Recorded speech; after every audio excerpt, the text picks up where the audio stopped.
Chapter 35:49. When he came back from the cemetery of martyrs, he thought about it for almost an entire night before deciding to keep quiet and observe for a while. If it worked, he would stay. If it didn't work, he would talk to Uncle General. With Uncle Jin's personality, he definitely wouldn't let that girl stay. Who would have thought that when he returned, old Yin, who had returned to the military earlier than him, would happily tell him that Uncle Jin's granddaughter was really amazing. She was a genius, definitely a genius. Old Yin had never praised anyone so happily in front of him, which made him a little curious for a moment. After he saw and understood, he was shocked. He wasn't wrong. That girl was a genius. Lu Tuan, whose emotions were fluctuating, coughed softly. His coughs were very loud, and Yi Qian was so anxious that he hurriedly asked the prison guard, "Can you give me a glass of water?" The prison guard didn't refuse and poured a glass of water for Lu Tuan. When Lu Tuan took the water and saw Yi Qian's worried expression, the torment in his heart made him want to go to the execution ground immediately. After drinking half the glass of water, Lu Tuan lowered his head and buried it in his arms. His slow voice was full of pain. "At that time, I was glad that your mother was buried as a martyr before she died. Otherwise, she would have dragged you down. No matter how talented you were, you wouldn't have been able to enter the military." Yi Qian's chest felt as if there was a heavy stone pressing down on it. It wasn't that Lu Tuan didn't want to say it, but because in his heart, her mother wasn't a martyr, but a spy. Li Chuhai, letting you in it so quickly is really letting you off easy. Her chest felt suffocated, but her heart felt like it was on fire, burning so much that her internal organs hurt. Her mother. Even in death, she had to bear a groundless accusation. "Li Chuhai, you're truly despicable and shameless." At that moment, Lu Tuan's chest was heaving up and down so violently that he couldn't speak. He hated himself for not saying anything, for not asking. As the thin and weak girl grew day by day, he began to vaguely understand some things. He knew that Yi Qian suspected that her mother did not die in the line of duty. After knowing this, he wanted to have a secret chat with Yi Qian, but he was worried that if she found out, she would hate her heroic mother. After much consideration, he decided to keep it a secret. Hate, too much hate. He should have said it. He should have asked. Lu Tuan, who was gripping his hair tightly, heard Yi Qian ask him softly, "Have you ever thought that my mother might not be a spy? Also, is it because Li Chuhai came back that you had no choice but to quit?" Lu Tuan was so angry that he wanted to slap himself. "No, I never doubted it. Your mother and I were not in the same unit. I knew that your mother was a spy. Other than what Li Chuhai said, your mother's leader also told me. I received an order to carry it out secretly. Later, your mother suddenly spoke to a suspect with the surname Sun. I paid attention and carried out the order. After I raised the gun, I was immediately evacuated. Then, I was transferred away. Li Chuhai had nothing to do with the transfer. It was a normal transfer. If I didn't know about this, I would have forgotten about Li Chuhai." In other words, Lu Tuan was transferred immediately after he was given the order to fire the gun. He didn't know what happened afterward. So, until he was arrested, he still thought that her mother was a spy. It wasn't that Lu Tuan was stupid, but that the enemy was too cunning. Chapter 35:50. Li Chuhai didn't dare to look for Chief Kai, because they knew what kind of person his mother was. Therefore, he looked for Lu Tuan and asked Lu Tuan to shoot him in the back to solve his problem. Therefore, when Lu Tuan saw his mother and son Yaozu meeting, he was convinced that his mother was a spy. How could Lu Tuan, who wasn't on the same team as his mother, know about this? At that time, Li Chuhai had been transferred to Lu Tuan's team for more than a year. How could Lu Tuan suspect Li Chuhai? Who would have the guts to suspect their superior? Who would dare? No one would dare. In that era, there was only absolute obedience. How could a subordinate question a superior's orders and privately verify the authenticity of the orders? No, no one would. Looking at the remorseful Lu Tuan, Yi Qian's heart gradually calmed down. It wasn't Lu Tuan's fault. What did he do wrong? He was just following orders. The person she should hate was Li Chuhai. He was the one who had committed the most heinous crimes. For his own selfish gains, he had harmed others, disregarded the lives of others, and treated human lives like grass. The person she should hate the most should be Li Chuhai. Such a person actually had people helping him escape from the capital and escape to Jin City. There was even a cargo ship coming to pick him up. Those people who helped Li Chuhai were all malignant tumors. The moon was clear and the sun was bright. The world was vast. It was because of the existence of drug addiction that this world was covered in darkness. It was because of their existence that darkness continued to grow. She shouldn't hate Lu Tuan and shouldn't waste her energy on hatred. She couldn't be the messenger of justice to expose all the darkness, but she was willing to cut through the thorns and do her best to cleave out a ray of light that belonged to her in the darkness. She remembered Captain Xiao once said to her, "We can't change the current situation of this world, and we can't eradicate all the darkness, but we can do our best to uphold justice." In a person's life, there were too many things that could be done. Some people were unknown and ordinary, while some people were unknown but could bring benefits to others. For example, the old scientists who lived in Dangue Garden. Few people knew their names, but they used their lives to contribute to changing the world. It was impossible for her to be as great as the old scientists in Dangue Garden, but since she wore the military uniform, she had to shoulder the sacred responsibility given by the military uniform. Before he left, Yi Qian said to Lu Tuan, "Uncle Lu, a soldier's duty is to obey orders. Therefore, you did not do anything wrong, nor did you commit any crime. The real person who killed my mother was Li Chuhai. He escaped to the sea a few days ago and was killed by us. Uncle Lu, I have already found justice for my mother. Please take good care of yourself. I will visit you again when I have time." Actually, Yi Qian herself did not know if she would come. She did not know how to face Lu Tuan. Hate? She could not bring herself to hate him. There was resentment. Yi Qian felt very uncomfortable blaming Lu Tuan, who had helped him before. Since that was the case, he might as well not meet her. Yi Qian got up and bowed slightly to Lu Tuan. She did not raise her head to look at Lu Tuan's expression at that moment. She turned around and left with steady steps without looking back. Lu Tuan slowly got up from behind the glass wall and watched as Yi Qian left. Where her back disappeared from his sight, Lu Tuan painfully closed his eyes. Tears slowly flowed out from his eyes again. A soldier's duty was to obey orders. This Yi girl, in the end, she still came to comfort him. But a mistake was a mistake, and he should take responsibility for it. He could not find any excuses for himself. Lu Tuan stood up and said to the prison guard, "I would like to apply for a trial as soon as possible." Chapter 35:51. When Yi Qian left, she didn't hear Lu Tuan's request. When she walked out, she saw Father Fu and Commander-in-Chief Xia talking about something. When he saw her walk out, Father Fu immediately walked over without waiting for Commander-in-Chief Xia's reply. Yi Qian quickly quickened her pace and walked over. When Father Fu saw his daughter's red and swollen eyes, he couldn't help but sigh in his heart. He raised his hand and patted her shoulder gently. He said kindly, "Come, let's go home." Go home, his daughter. Home was always the warmest harbor. If there was any grievance or pain, she could vent it at home. His daughter needed to vent properly. Commander-in-Chief Xia also walked over. He first looked at Father Fu, then at Yi Qian, and then at Father Fu. He said, "Do you want to go somewhere where you can sweat to your heart content?" Xiaoyi could endure what ordinary people couldn't. At this moment, it was obvious that her heart was very stifled.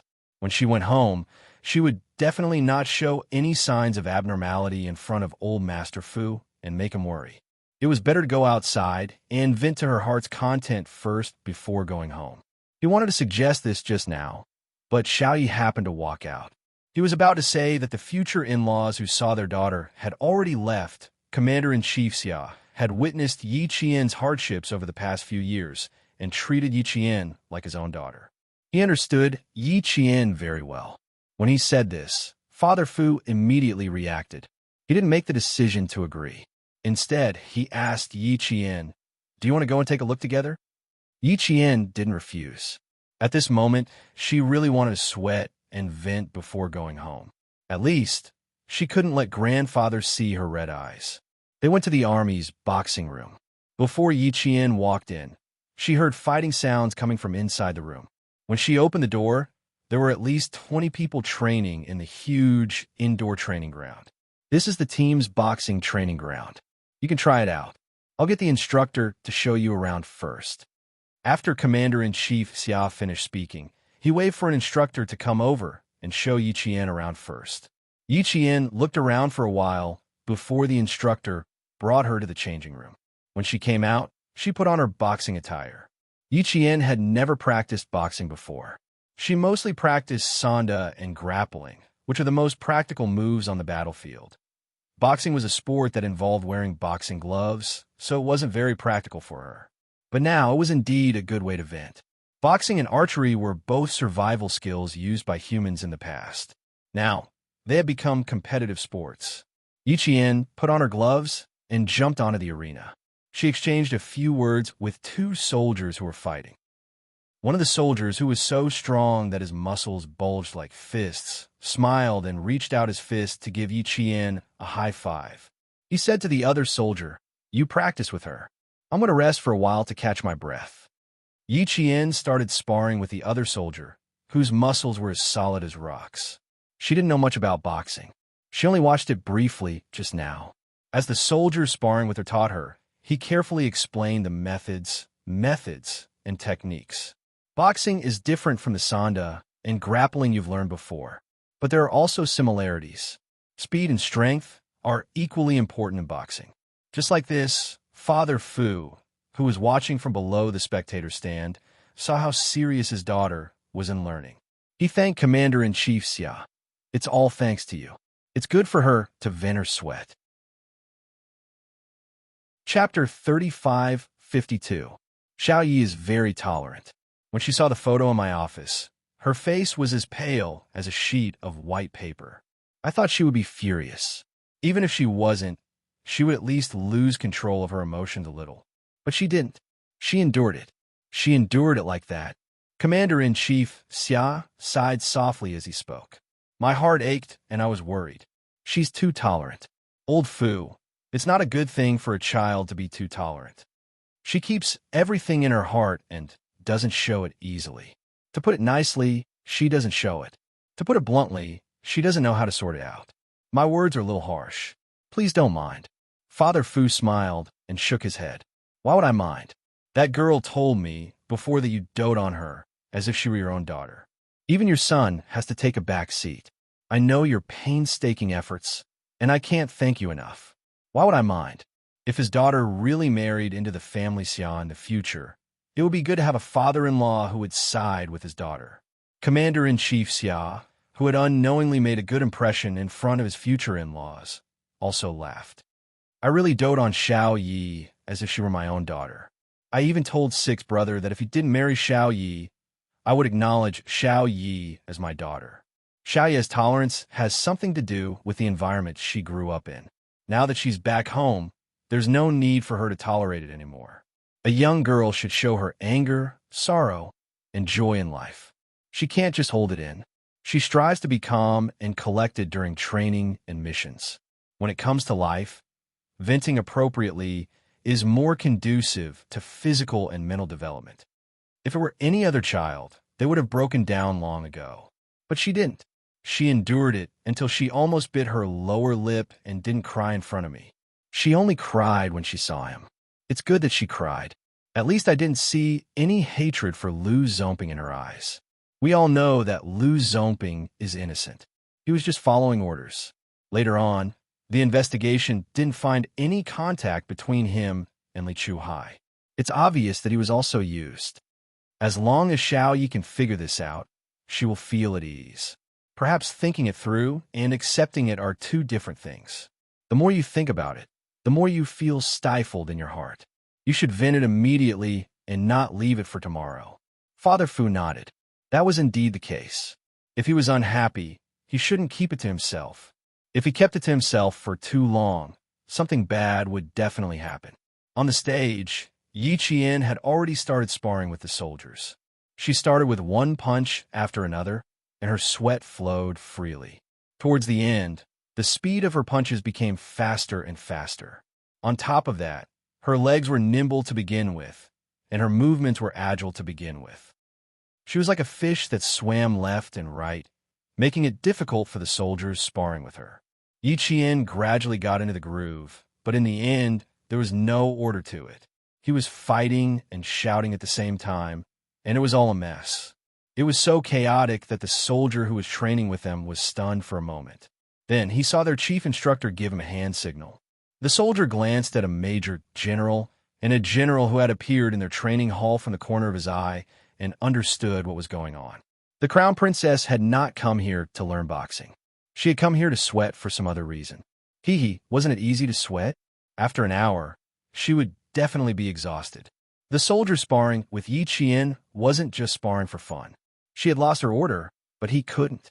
No matter how she attacked, he would either dodge or attack at the same time. As a result, Yi Qian was sweating more and more. After a while, even her hair looked like it had been washed with water. Every time she punched, the sweat on her hair would splatter everywhere. It was obvious how devoted Yi Qian was. Chapter 35:53. On the other hand, Mr. Fu's heart skipped a beat. He had no idea that his daughter had such explosive power. She was like a mountain torrent, a volcano erupting, and the sea flowing backward. When she threw a punch, he could even hear the sound of the air being torn apart.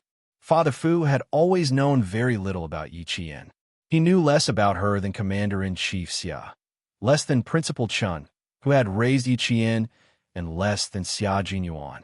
Even Liu Zongping knew his daughter better than he did. On the other side of Yi Qian, Father Fu watched seriously, afraid that Yi Qian would get injured and fall to the ground. He was a little nervous and wondered if he should remind her or stop her. Commander-in-Chief Xia was much calmer. Since she's here, let her practice well. The harder she fights, the more it shows that she has too many emotions in her heart that she needs to vent. You don't worry. Let her fight until she's tired. She's so fierce. I'm worried that her body can't take it. Father Fu frowned. He was worried and took a few steps forward to pay closer attention to Yi Qian's every move. If anything happened, he could immediately rush forward. Commander-in-Chief Xia couldn't help but laugh when he saw how nervous he was. He walked closer and said, if she really can't take it, she could just rest for a day or two. She still has about a week before she leaves school. If she really fights too hard, you'll have a reason to let her rest at home. Isn't that better? If she has time, she can come to our house. Old Master and Old Madam are looking forward to Xiao Ye's visit. Father Fu was silent for a while before he nodded slightly. He sighed to show his approval. As long as she can vent, that's the best. I worry too much. My girl has suffered so much when she was young. When she grew up, she trained with Uncle Jin and Headmaster Chun. She has been through a lot of training at such a young age. If she can't take it anymore, I'll let her have a good rest. Commander-in-Chief Xia smiled. That's right. I've already endured so much hardship. A few hours is really nothing. Xiao Yi, this girl, was able to stand out because she was able to endure hardships and bear the burden. She was able to stand out and let others see her brilliance. Only by enduring the most bitter of hardships can one rise above others. This saying was really true. An hour later, Yi Qian did not collapse from exhaustion, but his hand cramped from venting too much. The soldier, who was also sweating profusely, immediately noticed that something was wrong. He stopped punching and quickly asked, "Are you okay? Is your hand cramping? One hand or two? Shake it off first. I'll get a hot towel for you." "It's nothing, just a cramp in my left hand. I'll be fine as long as it goes smoothly." As Yi Qian spoke, he used his teeth to take off the gloves on his right hand. He then took off the gloves on his left hand as well. At this moment, she looked no different from being fished out of the water. Her entire body was covered in sweat. When she sat down to soothe her cramped hand, small puddles of sweat formed on the ground. The good thing was that the gloominess in his heart had really dissipated. Father Fu had already strode over. "Is your hand cramping? Quick, give a push." He was already half squatting and holding Yi Qian's left hand. He slightly increased the strength of his left hand. Seeing how anxious Father Fu was, Yi Qian, who was still panting, smiled. "I used a little too much force. I'll be fine after some rest. Don't frown. If you frown, they won't dare to come close. The military rank on his epaulets was enough to deter the soldiers from coming close. Now that he was frowning, wasn't it scary? Chapter 35:54. Father Fu pushed Yi Qian's arm gently and pretended to criticize her sternly. You're still in the mood to joke around? Does it still hurt? Other than your hand, do you feel any discomfort anywhere else? Don't hide it from me. If you don't feel well, just tell me. Do you hear me? It's comfortable. It's comfortable. I feel very comfortable after you push me a few times. Quick, smile at my coach. Look at you. He's so scared that he doesn't dare to pass me the hot towel. You're so stubborn. Father Fu had no choice but to glare at his daughter. He turned around and said to the soldier who brought the hot towel over, Come, little comrade, pass me the hot towel. The soldier who was addressed as little comrade stood at attention and quickly passed the hot towel over. Before he could say anything, Father Fu smiled and said, You've worked hard just now. Go and rest. Chief, it's not hard at all. The soldier passed the hot towel over and saluted before leaving. Yi Qian didn't think much of it before, but now she could tell that the soldiers were a little reserved around her father and Commander-in-Chief Xia. She put the hot towel on her hand and leaned closer to Father Fu. She smiled and said, The next time I want to come over, I can't be accompanied by you and Commander-in-Chief Xia. It's so stressful that the other soldiers don't dare to come close. You little girl, are you blaming me for coming over? Father Fu didn't know whether to laugh or cry when he saw this. It's rare for me to take some time out to accompany you. Do you dislike me? No, definitely not. The next time you come over, you have to wear a different set of clothes. All right, you still dislike me. You dislike me because I don't look good in clothes. You're so understanding. If I didn't say that I really dislike you, you would have argued with me. I don't dare to argue with you. I'm old and can't beat you. How would I dare to argue with a fierce girl like you? Yi Qian was speechless. When her father was humorous, she didn't know how to respond. Commander-in-Chief Xia didn't come over. As her future father-in-law, he didn't want to join in the fun when the father and daughter were having a heartwarming moment. It was better for him to show some concern for the grassroots, chat with the soldiers, and ask about their recent situation. After bickering with his father, Yi Qian's hand no longer hurt, and his heart no longer felt stifled. He finally calmed down. When he calmed down, he remembered that he had lost his composure just now, and his already red face became even hotter. He apologized to the soldier he was training with, rested for a while, changed his clothes, and left the boxing training center with his future father-in-law and his own father. And the consequence of suddenly exerting too much force was that when Yi Qian woke up the next day, he realized that his arms were sore. Ever since Principal Chun had placed heavy weights on her wrist to train her hand stability, she had never felt sore after a night of rest, no matter how tiring the training was. Due to the sore hands, Yi Qian, who planned to go to the southern province, was forced by Father Fu to accompany his grandfather until the 15th day of the first lunar month. He even went to the family Xia's old residence with his grandfather. In the blink of an eye, Yi Qian only had a pitiful 3 days of vacation left. It was almost time for Father Fu to return to the military base, but before that, he still wanted to accompany Yi Qian to the southern province to visit his wife. He had even booked the plane tickets. In the end, he was recalled to the military base on the afternoon of the 16th day of the first lunar month. Fortunately, he had already packed his luggage. When he received the recall notice, he grabbed his luggage and returned to the military base. After the father and daughter pair left, the old man was left alone at home again. The old man was already used to living alone. His son had devoted himself to scientific research, and his granddaughter had to go to school. The father and daughter pair had accompanied him at home for so long, so the old man was very satisfied. Chapter 35:55.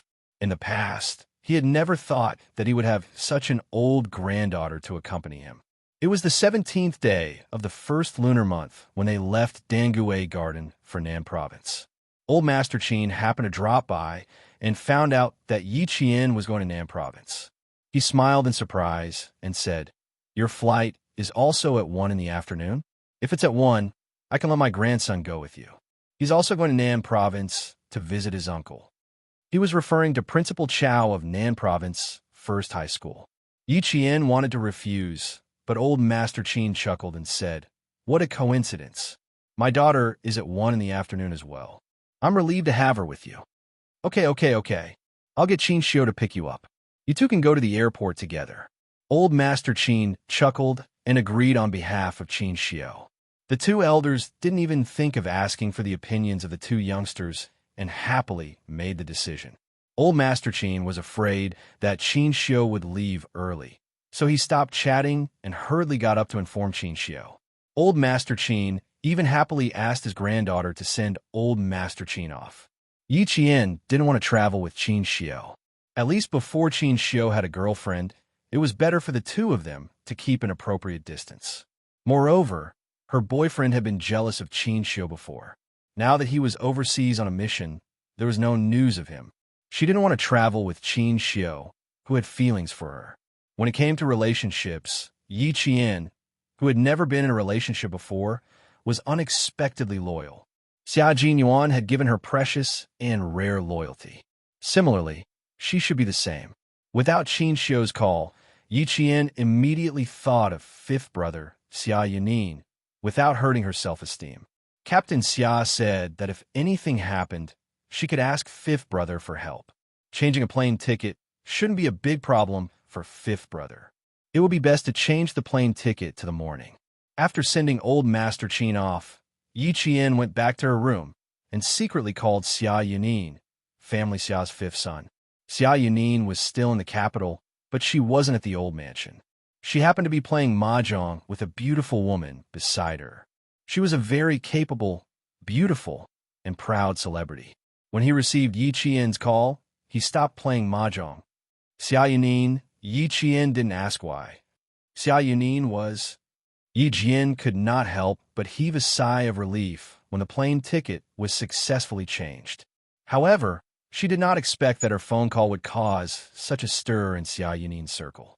She even made Xia Yunin, who was always gracious, fall out with her on the spot. Most importantly, after the incident, she even asked Xia Yunin to turn over a new leaf.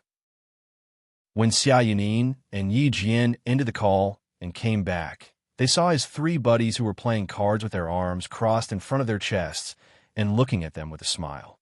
They also glanced at the somewhat cold and arrogant star, implying that the new girlfriend they had spent a lot of effort to get was angry and that they should quickly coax her. Xia Yunin acted as if she didn't see anything. She sat down and hugged her girlfriend. Then she kissed her on the cheek and said intimately, "Darling, did you lose just now? Or did you win?" The celebrity's surname was Song, and her name was Lan Ting. She starred in a drama about life ethics and became a celebrity with some status. Xia Yunin pursued her and supported her in a drama. Now, she was considered a B-list celebrity. When Xia Yunin answered the call, she could tell that it was a girl's voice. She even affectionately called her fifth brother. Just this name alone made her uncomfortable. Chapter 35:56. She thought that he would come back to explain, but he acted as if nothing had happened and even asked her if she had won or lost. Song Lanting's face was even colder than before. As for the other girls who were playing card with their girlfriends, when they saw this, they all had the intention to watch the fun. Sitting next to Song Lanting was a female model. She couldn't stand Song Lanting putting on airs and showing off her status, so she couldn't help but smile sweetly. "Lanting, are you angry?" "Fifth young master, why don't you explain to me which female confidant called you just now? I heard her call you fifth brother just now." Outside, everyone knew that Xia Yunin didn't like people calling him fifth brother like his siblings at home. Family members were family members, and outsiders were outsiders. As long as Xia Yunin said that they were family members, even the best buddies would shut up. This was a taboo for Yunin. The female model knew this, so she didn't say anything else and only picked out the arrogant Song Lanting. The buddies who played mahjong together all knew that Xia Yunin only had one cousin, and this cousin always called him Xia Yunin. Then, who was the person who called him fifth brother? They also wanted to know, but since his best friend said that they were family members, It was taboo and couldn't be brought up in public. It was more appropriate to ask a few questions in a formal setting. Asking questions in this setting was simply courting death. After the female model finished speaking, the man beside her glanced at her coldly. "Have you lost your manners? If you don't want to stay, then leave." His words made the female model's face turn pale. She didn't even need to wait until tomorrow to leave. It was hard to say if she could continue to survive in the capital after she walked out of this fan door. She quickly acted coquettishly and apologized to Xia Yunin. When Xia Yunin saw this, he looked up and glanced at his buddies while playing mahjong. He smiled and said, "You haven't met my family members before. I'll let you meet them when you have the chance." When he said this, the three buddies who were familiar with him knew that they couldn't tease the girl who called him fifth brother. They laughed and shuffled the cards. Come. Your girlfriend was defeated by us just now. You lost half of the money you won from us in the first round. Let's do it again. If we win one more round, we'll be able to recoup all our losses." "Really? I'm afraid that you'll lose so much that you'll have to mortgage your house and card me." Xia Yunin raised her eyebrows. This topic was over. They knew that they could not continue, but the female model who started the conversation did not dare to make fun of Xia Yunin, but she dared to make fun of Song Lanting. Seeing that the face of the person she disliked was getting colder and colder, the female model pretended to be a good friend and patted Song Lanting on the shoulder. "All right, Lanting, don't be angry. Mr. Wu has already given you an entire crew just to pursue you. You should be content." Song Lanting's arrogant temper flared up. She glared coldly at the female model who was making sarcastic remarks. She did not give her any face as she retorted, "Who are you to meddle in the affairs between fifth brother and me? Mind your own business. Don't think too highly of yourself." Xia Yunin, who was playing mahjong with one hand, paused for a moment. She pulled her arm out from Song Lanting's embrace. She smiled, but her gaze turned cold. "Lanting, you know my rules. There aren't many people who can call me fifth brother." "That's right. Even we know Mr. Wu's rules. Lanting, how can you break them knowingly?" "Don't really." Before the woman could finish her sentence, she was slapped hard on the face by Song Lanting with a pa sound. She was stunned. Chapter 35:57. The force of the slap was not light.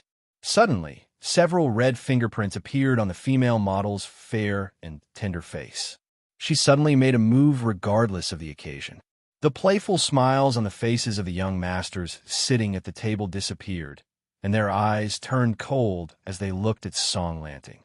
After the slap, there was the sound of the mahjong wall being pushed down. Xia Yunin, who had been elegant just a moment ago, stood up and said indifferently, "Apologize." His voice was cold and without any warmth. The cold voice made the female model, who wanted to make a scene, tremble. She did not dare to make trouble for Song Lanting anymore. She turned around and threw herself into the arms of the man who had brought her here, crying. Song Lanting stood up and raised her delicate chin a little. Her eyes were red, and she gritted her teeth and said she asked for it. "Why should I apologize? You didn't explain to me what happened, but you talked to me about the rules." "Ha! Since you're hooking up with another little B***TCH, why did you come to me?" "Xia Yunin, I misjudged you." This time, they really poked the hornet's nest. Xia Yunin laughed coldly, and the coldness in his eyes made the faces of the men change. They all stood up and said to the female companions beside them, "Go, all of you go." Even the female model who had been slapped in the face did not dare to stay. They grabbed their bags and ran away one by one, leaving only Song Lanting standing there stubbornly. Xia Yunin lightly sneered and said to the brothers beside him, "I'm sorry. I've made a fool of myself today. Let's disperse for today. I'll treat you to a good meal another day." After that, Xia Yunin picked up the suit jacket that was casually placed on the chair. He did not pay attention to Song Lanting, who was still stubborn and wanted him to coax her. He took the jacket and left. Song Lanting, who had raised her chin proudly, suddenly panicked. Seeing that he walked straight past her without even saying goodbye, she suddenly felt wronged and burst into tears. "Xia Yunin, don't come back if you leave. I want to break up with you. Do you hear me? I want to break up with you." This time, the third young master, who was about to take his clothes and leave, was scared by her bold words and wanted to laugh. Ioyo, was there something wrong with this flower vase's brain? Break up? Was there a need to break up? Did he really think he was a dish? After acting in 2 TV series and gaining some fame, he dared to put on airs in front of the fifth young master? He was either a fool or an idiot. Choose one of the two. All right. Next time, I'll ask fifth young master to treat Lele properly. I really didn't have enough fun today. Isn't that so? It wasn't easy for us to have a chat. We came in high spirits, but left in disappointment. Why don't we meet again tonight? She still had to see if fifth young master's anger had subsided. This is the first time I've seen him angry. His face is so tense. I was really worried that fifth young master would flip the table. His words made the stubborn Song Lanting's eyes flash. There was some hesitation in her eyes. Was he really not going to come back and coax her? Was he really leaving? That's fine too. I'll give him a call later. Someone who can make our elegant fifth young master angry is a talent. I gave you face, but you don't want it. You think you're dish? Don't you know how many dishes there are? Do you still need to think about a dish? Oofed. I'm leaving. Song Lanting's body stiffened. These words were clearly said deliberately for her to hear. Was he really planning to leave? Was he really not going to coax her? No. Did he mean that she was different from the women he had dated in the past? No, he wouldn't coax her. It would be like the previous few times. As long as she was angry, he would patiently coax her. Thinking about the days they had spent together, Song Lanting's panicked heart calmed down a little. Chapter 35:58. For the first time, Xia Yunin felt a little tired after playing around like this. For the first time, she decided that she couldn't play around like this anymore. Song Lanting became Xia Yunin's last girlfriend who wasn't considered a girlfriend. Since then, Song Lanting's self-cultivation made Uncle Xia Jiaza wonder if there was something wrong with his son's body later. Uncle Xia Jiaza found out that it was because his niece-in-law called Xia Yunin and asked her to book a plane ticket, which led to a series of subsequent events. Uncle Xia sighed to his wife. If this had happened earlier, I would have been happy to be called a little b asterisk tch. No one called her a little b asterisk tch, but she had been performed by Aunt Xia's 18 dragon-subduing palms from beginning to end. Family Xia men were all afraid of their wives. Even Xia Jiaza, who was in the business world, was the same. Yi Qian didn't know about this at all. After changing the plane ticket, she explained the whole story to old Master Xia and then took the morning flight to Nan province. When Qin Xiu found out, he smiled bitterly. She really didn't give others a chance. She didn't even need Xia Jinyuan to do anything. She took the initiative to clean up the flowers and plants around her. And he was one of the flowers and plants that she needed to clean up. Old Master Qin didn't think much of it. When he knew that Yi Qian changed the plane ticket at the last minute, he said to Qin Xiu, "Yi Qian is also a busy person. Fortunately, the transportation system is developed now. Otherwise, even the most urgent matters would be delayed." Old Master Qin, who didn't know, really thought that Yi Qian had something urgent and changed the plane ticket at the last minute. Old Madam Qin sighed and said, "You're so busy. Your Grandpa Fu is alone at home again. When you leave later, say goodbye to your Grandpa Fu." "Okay, I'll go over when I'm done packing." Qin Xiu didn't let old Master Qin see the bitterness in his heart. He smiled elegantly, as usual. "I'll be busy here too. I can't come to Danguwei Garden to see you often." Old Master Qin knew how busy his grandson was. According to him, it was better to be busy. If he wasn't busy when he was young, he wouldn't be busy when he was old. He wasn't disappointed that his grandson couldn't come often. Instead, he said with relief, "Your career is important. Your grandmother and I are fine. Don't worry. Give me a call when you're free and make your grandmother happy." "That'll do." Qin Xiu was the most outstanding grandson in this generation of the Qin family. Naturally, old Master Qin had high hopes for him. As a family of diplomats, he hoped that every generation of the Qin family would be successful. This was the wish of every elder in the family. With Qin Xiu's intentional interference, old Master Qin didn't mention Yi Qian's early departure. Instead, he talked about other things with his grandson. Qin Xiu suppressed the bitterness in his heart and chatted with Old Master and Old Madam Qin. By the time Qin Xiu's plane took off, Yi Qian's plane had already begun to descend slowly. After getting off the plane, she didn't even leave her luggage. She went straight to the Southern Province Cemetery for Martyrs to tell the news of Li Chuhai's death to the forever sleeping martyr son Xueqing. Yi Qian, who was kneeling against the tombstone, slowly told her everything she knew. It was probably because her biggest worry had been solved. Other than her slightly red eyes, there was a faint smile at the corner of her mouth. It was like the layer of clouds that was dyed with the sunlight. Although it was faint, it was still very bright and beautiful. Mother, I was unfilial in my previous life. I didn't clear your name. In this life, I've avenged you. The person who harmed you will never be able to harm others again. No one will ever smear your name again. Commander-in-Chief Xia said that he will go back to your original unit and find all the traces that Li Chuhai had erased.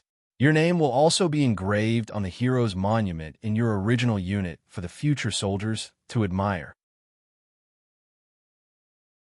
Chapter 35:59. Although the sky had cleared up, it was still very cold on the mountain. Yi Qian, who was leaning against the tombstone, did not feel cold at all. By the time she finished speaking, it was already time for the sun to start warming up. The winter sun started to dim around 3:30 in the afternoon. Yi Qian closed her eyes and sat there for a while. Then, she moved her stiff legs and slowly stood up. She went to the tombstone and kowtowed 3 times before getting up and leaving. A ray of sunlight pierced through the clouds and shone on the tombstone of martyr son Xueqing. The bright sunlight illuminated the old black and white photo.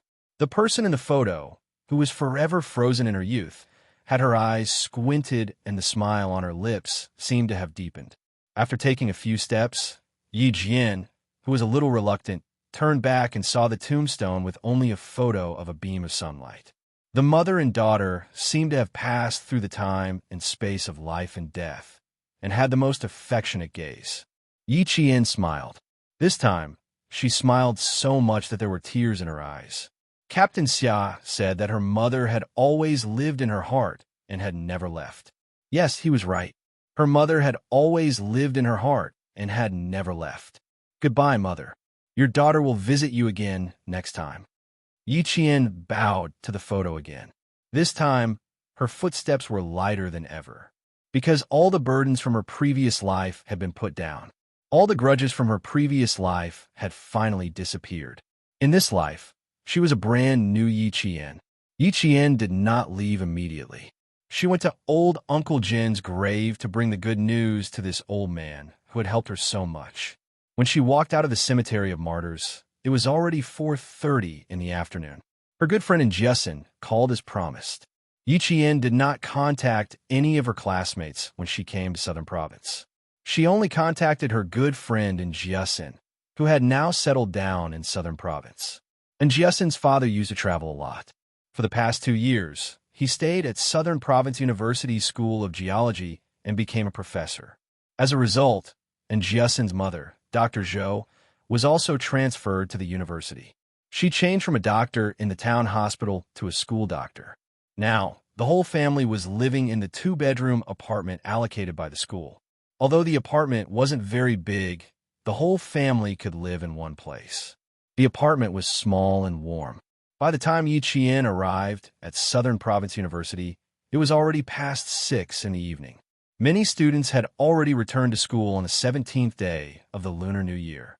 Yi Qian, who was carrying luggage that was different from the other students, was not stopped. He did not even register his name and directly entered the university. And Jiasen received Yi Qian before she even left the university. What Yi Qian did not expect was that T6 combatant Wu Yu was also there. She was even wearing an apron and cutting and frying vegetables with Papa and in the kitchen. She really looked like a chef. My boyfriend is pretty good, right? This is his 3rd time coming to my house. After that, he and my dad took over the kitchen. When my mom looks at him now, TSK, TSK, TSK, her eyes are filled with kindness. She can't wait to pack me up and give me to him tomorrow, so that I won't be an eyesore in front of her every day. leaning against the kitchen, and Jessin was holding a handful of melon seeds and munching on them with a smile. She looked at T6 combatant Wu Yu with a similarly radiant gaze. As for Wu Yu, he looked up at Jessin while cutting vegetables as if they had read each other's minds. He completely ignored his comrade Yi Qian and only had eyes for Jessin. Are you hungry? Go have some snacks. Don't eat too much, or you won't want to eat dinner again. Even her voice sounded sweet. Chapter 3560. Yi Qian felt that she shouldn't be standing at the kitchen door with Jessin. Their gazes were so sweet that she couldn't stand it. Also, she missed her boyfriend.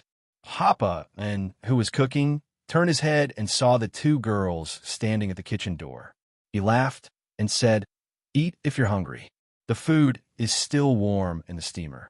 Xiao Xian, quickly take it out and let little Yi try my cooking. Let little Yi judge whether my cooking is better or little Wu's." Papa and Mama were very enthusiastic about Yi Qian's arrival. They knew that Yi Qian was coming in the morning, so they went to the market after lunch. Wu Yu was returning to the army in a few days, so he came again with gifts. Coincidentally, Yi Qian ran into him.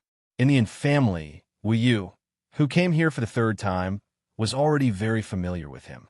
When Mr. and Mrs. saw Wu Yu for the first time, they saw him quickly catch the child who fell from the tree. With just a glance, they didn't even say anything. The couple felt that Wu Yu was very reliable. That skill, that reaction, that speed. The child's parents didn't even have time to react. He rushed forward and caught the child. The people around them didn't even notice.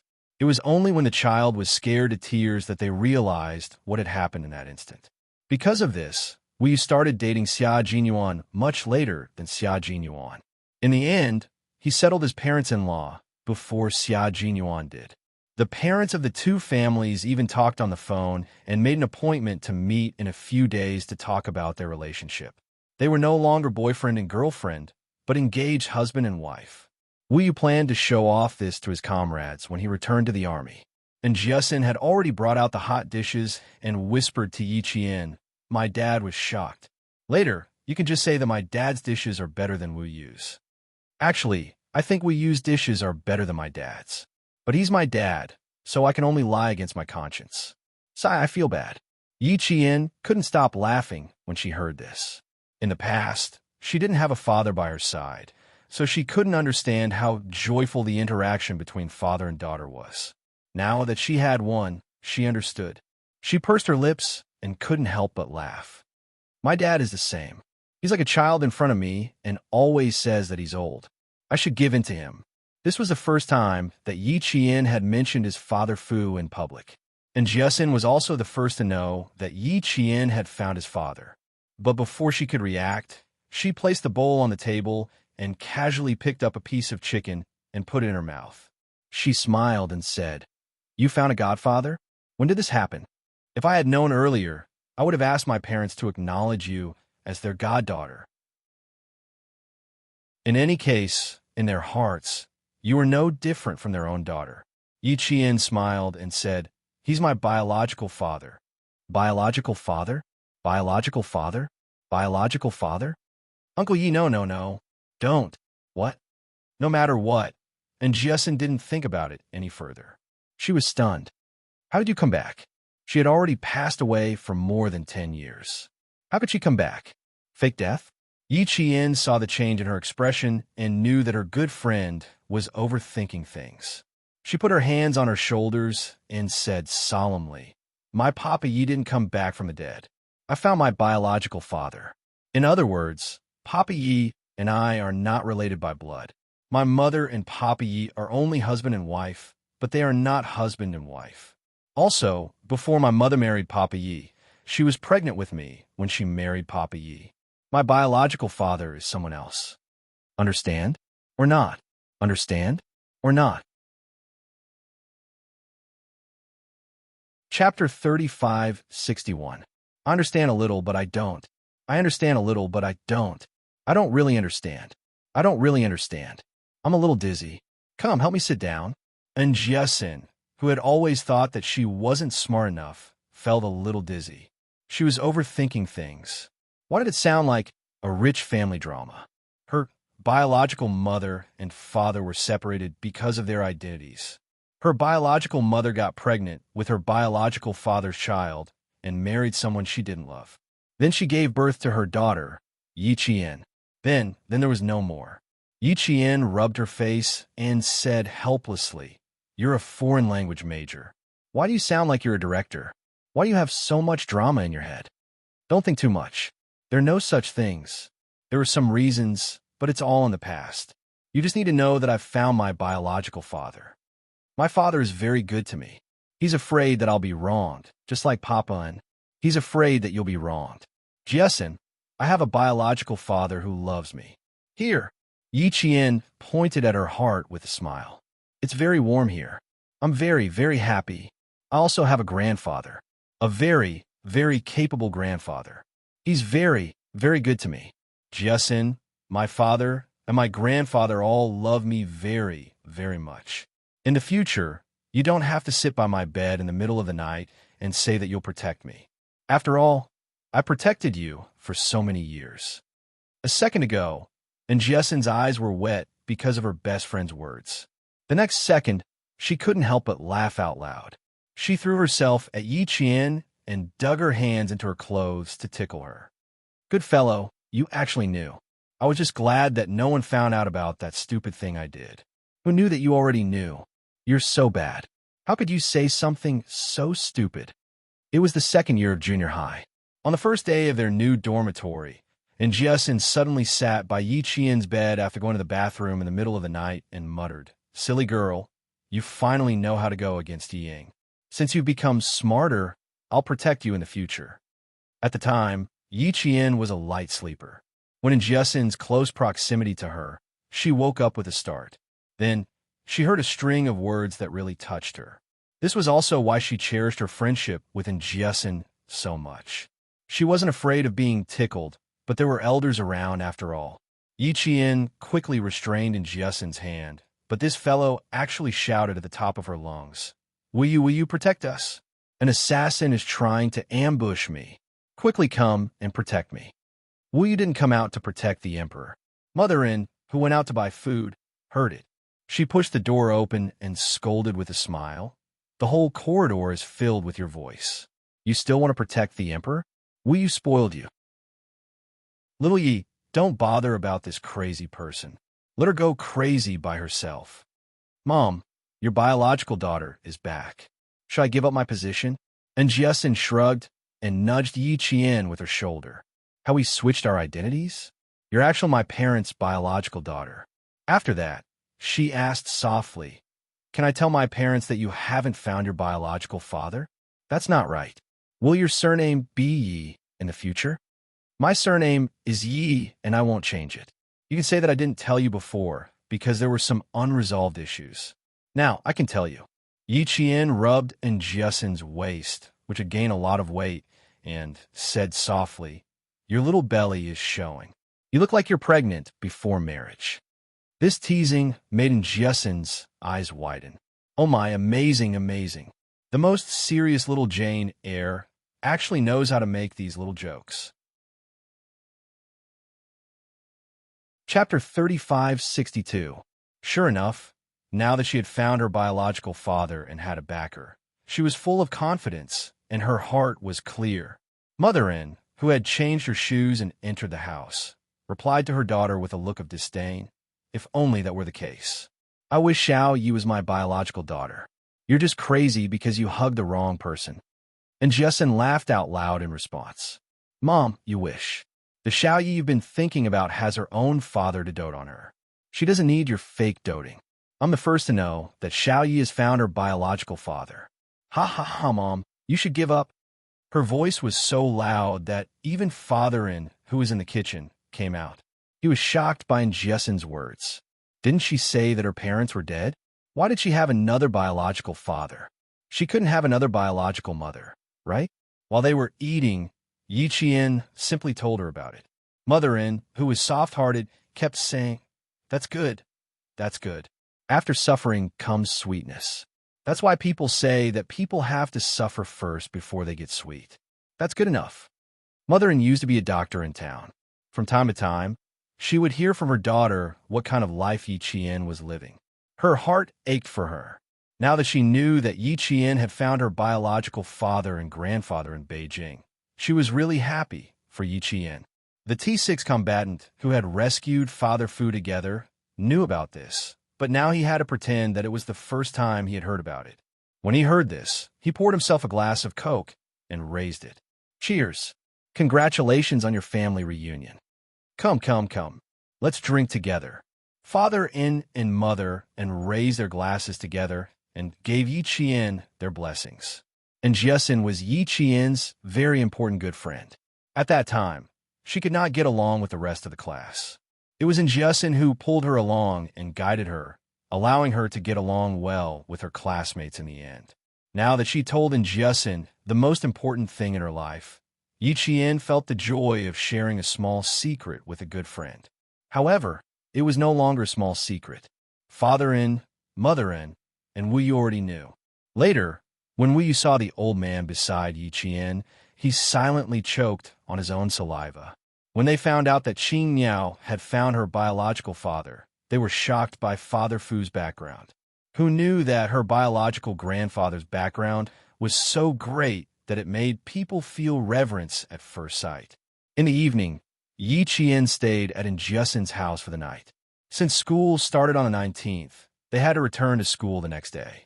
And Jiesin felt regretful that her good friend could not witness her engagement with Wu Yu. She even said, "Wu Yu's parents want to meet you. They say that you are the matchmaker between Wu Yu and me and that they have to pay the matchmaker. What a pity, you're going back to school tomorrow. Why can't you stay for one more day? The military academy's management is too rigid. The bed was only 5 meters long. It wasn't too big, but it wasn't too small either. It was more than enough for 2 people to sleep on. Annie even brought an extra quilt. In the end, Jiesin would rather sleep on the extra quilt than share a bed with Yi Qian. The 2 friends hugged each other to sleep and talked about the whispers between their little daughters. Yi Qian answered her with his eyes closed. Then didn't I miss out on a big red packet? It's okay. It's the same even if you accept it. The matchmaker is just pulling strings. The one who really made the decision to be together is you. It has nothing to do with me. I won't repeat what I've said before, so that you won't say that I'm long-winded. Since you've decided to be with Wu Yu, Jiesin, I hope that you can be happy in the future. Now that you know the situation, you can't use it as an excuse to say that you're tired of it in the future. Also, don't say things that will hurt each other. Guard this hard-won marriage well. Wu Yu is a man worth waiting for. Chapter 3563. When these words came from the mouths of parents and good friends, even if the meaning was the same, the feeling was different. It was a heart-to-heart talk between peers, and it could promote a deeper friendship. And Jiesin, who also had her eyes closed, nodded. Yes, I know. Wu Yu also told my parents that he wouldn't be retiring for a while, and he wouldn't have much time to accompany me. It's not appropriate for him to visit his family, but as long as he's on vacation, he'll definitely come back to accompany me. At that time, this idiot wanted to say that he might not be able to come home even once in a year or 2, but I stomped hard on him under the table to shut him up. If he really said it, no matter how satisfied my mother was, she would still be dissatisfied. You also know that my father used to investigate everywhere. When my mother gave birth to me, she went to the hospital alone. Sometimes she would complain to me that being married was equivalent to not being married at all. When I first went to university, she even reminded me that I couldn't find a boyfriend who didn't come home. In the end, I still found one, but I don't regret it. Wu Yu is really good. He came to my house 3 times, and he could do everything like cooking and cleaning. He can even do technical work like making a quilt. Making a quilt was also a technical work. Yi Qian laughed until her shoulders shook a little. As expected, beauty was in the eye of the beholder. Everything was pleasing to the eye. You can't always hide it. You still have to mention it to Uncle and Annie. Yi Qian gave a pertinent suggestion. If you don't tell them, Uncle and Annie will definitely feel uncomfortable.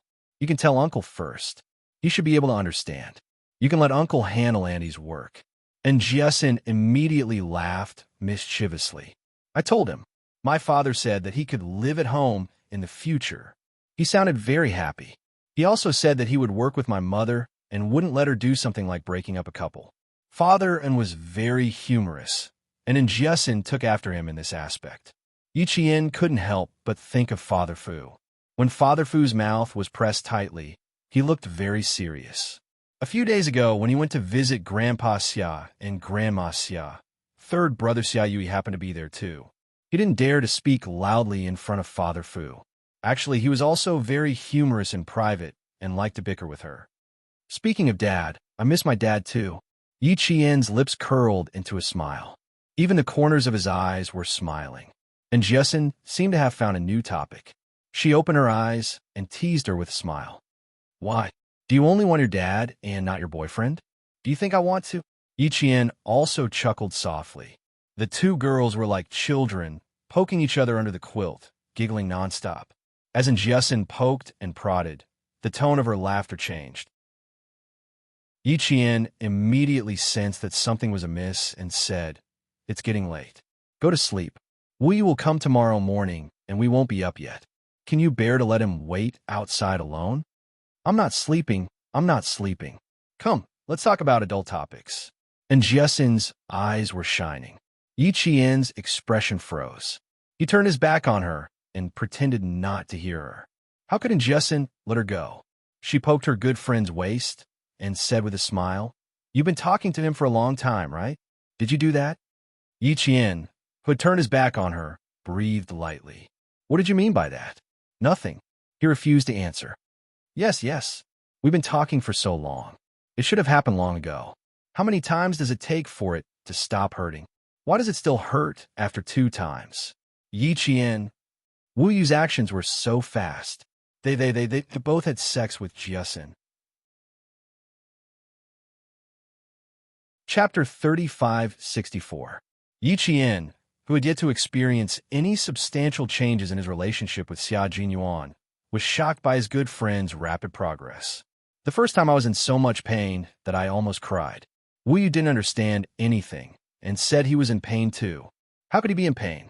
After that, Jessen blushed shyly. After that, he tormented me for a long time. I didn't sleep at all.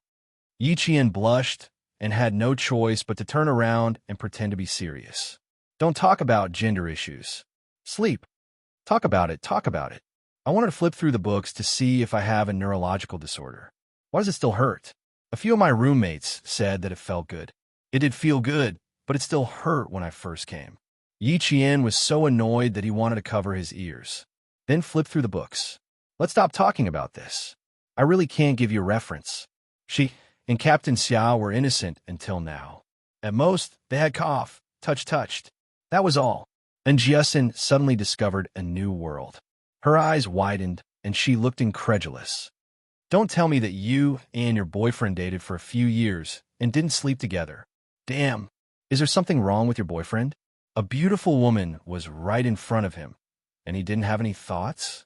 Wu Yu couldn't control himself just because I took a shower.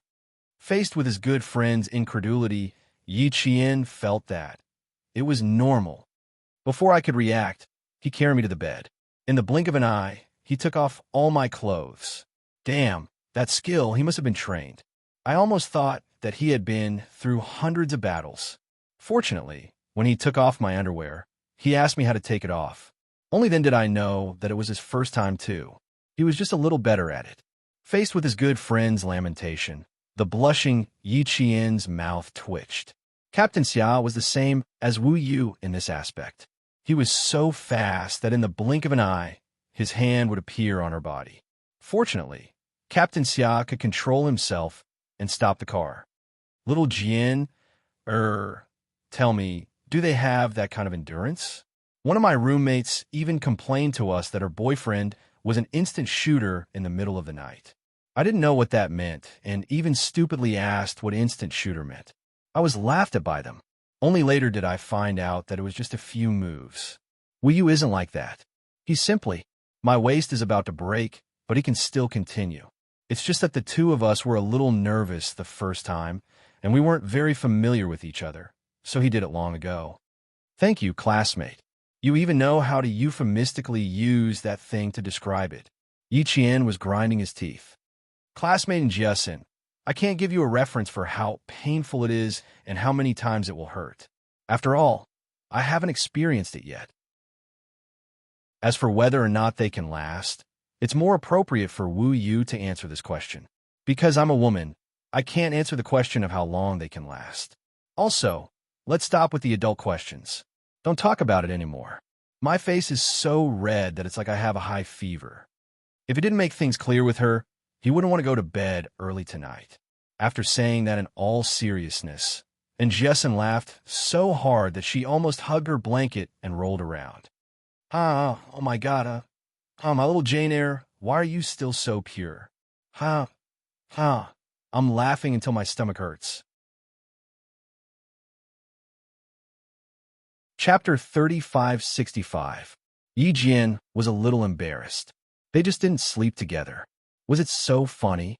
He turned around and decided to ignore Jiesin. And Jiesin, who was so amused that tears were coming out of her eyes, didn't give up and said, "You can try. Really, you have to be mentally prepared for your first time. It felt like being split in half, but after that, you don't say, it was really comfortable." After saying that, she even clicked her tongue twice, as if she was reminiscing about the feeling at that time. Yi Qian was completely shocked by her description. Split in half. If that was the case, why didn't he faint? As he thought about it, Yi Qian shuddered violently. If that was really the case, she wouldn't dare to try it. The pain of being split in half. How painful would that be? Could it be more painful than the injuries she suffered during training? Anyway, it's different from the pain we usually experience when we bump into each other. During the process of pain, you'll feel uncomfortable, and if you feel uncomfortable, you'll want him to come out. And Jiesin patiently answered Yi Qian's question of more painful than the injuries she suffered during training. She said a lot of things like a tongue twister, and Yi Qian suddenly realized that he had unknowingly asked what was on his mind. It was too much of a tongue twister. Couldn't she summarize it succinctly? But in short, and Jiesin suddenly gave her an adult's physiology lesson tonight, which made her even less inclined to do anything. Intentionally or unintentionally, and Jiesin ruthlessly tricked Xia Jinyuan. Just as Yi Qian finished thinking about it, he suddenly realized that Jiesin had also thought of him as an adult. Whether it was painful or not, whether it was great or not, it had to stop. And Jiesin lightly poked his shoulder twice again. It was obvious that she still had something to say. Yi Qian's back was about to break out in sweat. He quickly stopped her. "Why are you guys still talking about these things in your dorm? The 3 girls in our dorm are all exhausted after training every day. They just want to sleep after climbing into bed, so we don't talk about these things. If you really have any questions, I suggest you ask your roommates when you return to school." "Are you shy? Was she being shy? Don't be shy. Come and learn from me. I will definitely tell you everything I know. For example, how to use a condom." And Jiesin, who was talking excitedly, had her mouth covered by Yi Qian. There was no end to it. The 2 girls started to make noise in the bed again. Their laughter drifted to the room next door. Mama lifted the quilt and said, "That crazy person in our house is probably making trouble for Xiao Yi again. I have to knock on the door to remind her." Father pulled his wife back and said with a smile, "It wasn't easy for them to get together. They're happy now. Just let them talk about what's on their minds." Xiao Xian doesn't have a sense of propriety, but Xiao Yi does. Don't go and spoil the fun for the 2 children. Hurry up and go to bed. Little Wu is coming over tomorrow morning. He wakes up early. Don't let our son-in-law come over before we wake up. You keep calling him your son-in-law. Are you that satisfied with little Wu? Satisfied? How can I not be satisfied? I was worried that Xiao Xian wouldn't be able to get married. But little Wu is from Nan province and is close to our house. Our daughter doesn't have to marry far away.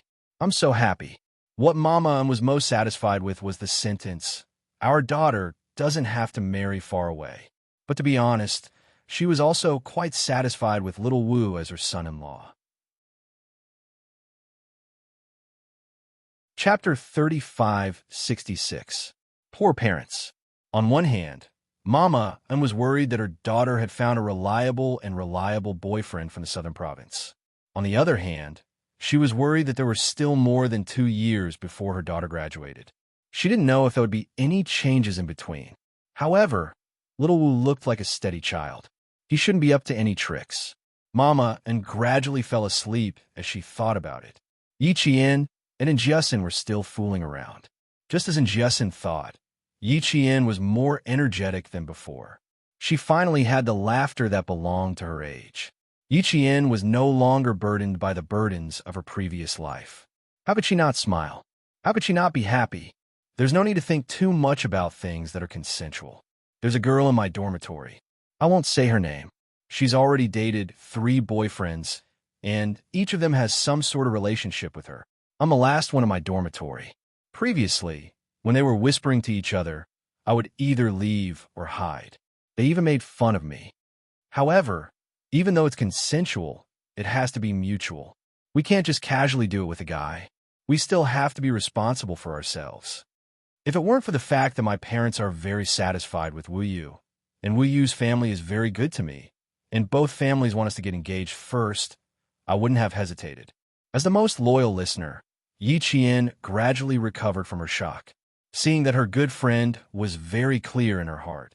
Yi Qian only listened and didn't say anything, because she had 0 experience and didn't know what to say. Just because she didn't say anything didn't mean that Jiasin would let it go. After revealing her little secret, she started to make a fuss about how far Yi Qian and her boyfriend had progressed. It was impossible for her not to touch him at all. In this regard, Yi Qian didn't say a word no matter how much Jiasin made a fuss. Yi Qian would never say such a personal thing that was difficult to talk about. The two of them messed around and fell asleep shoulder to shoulder.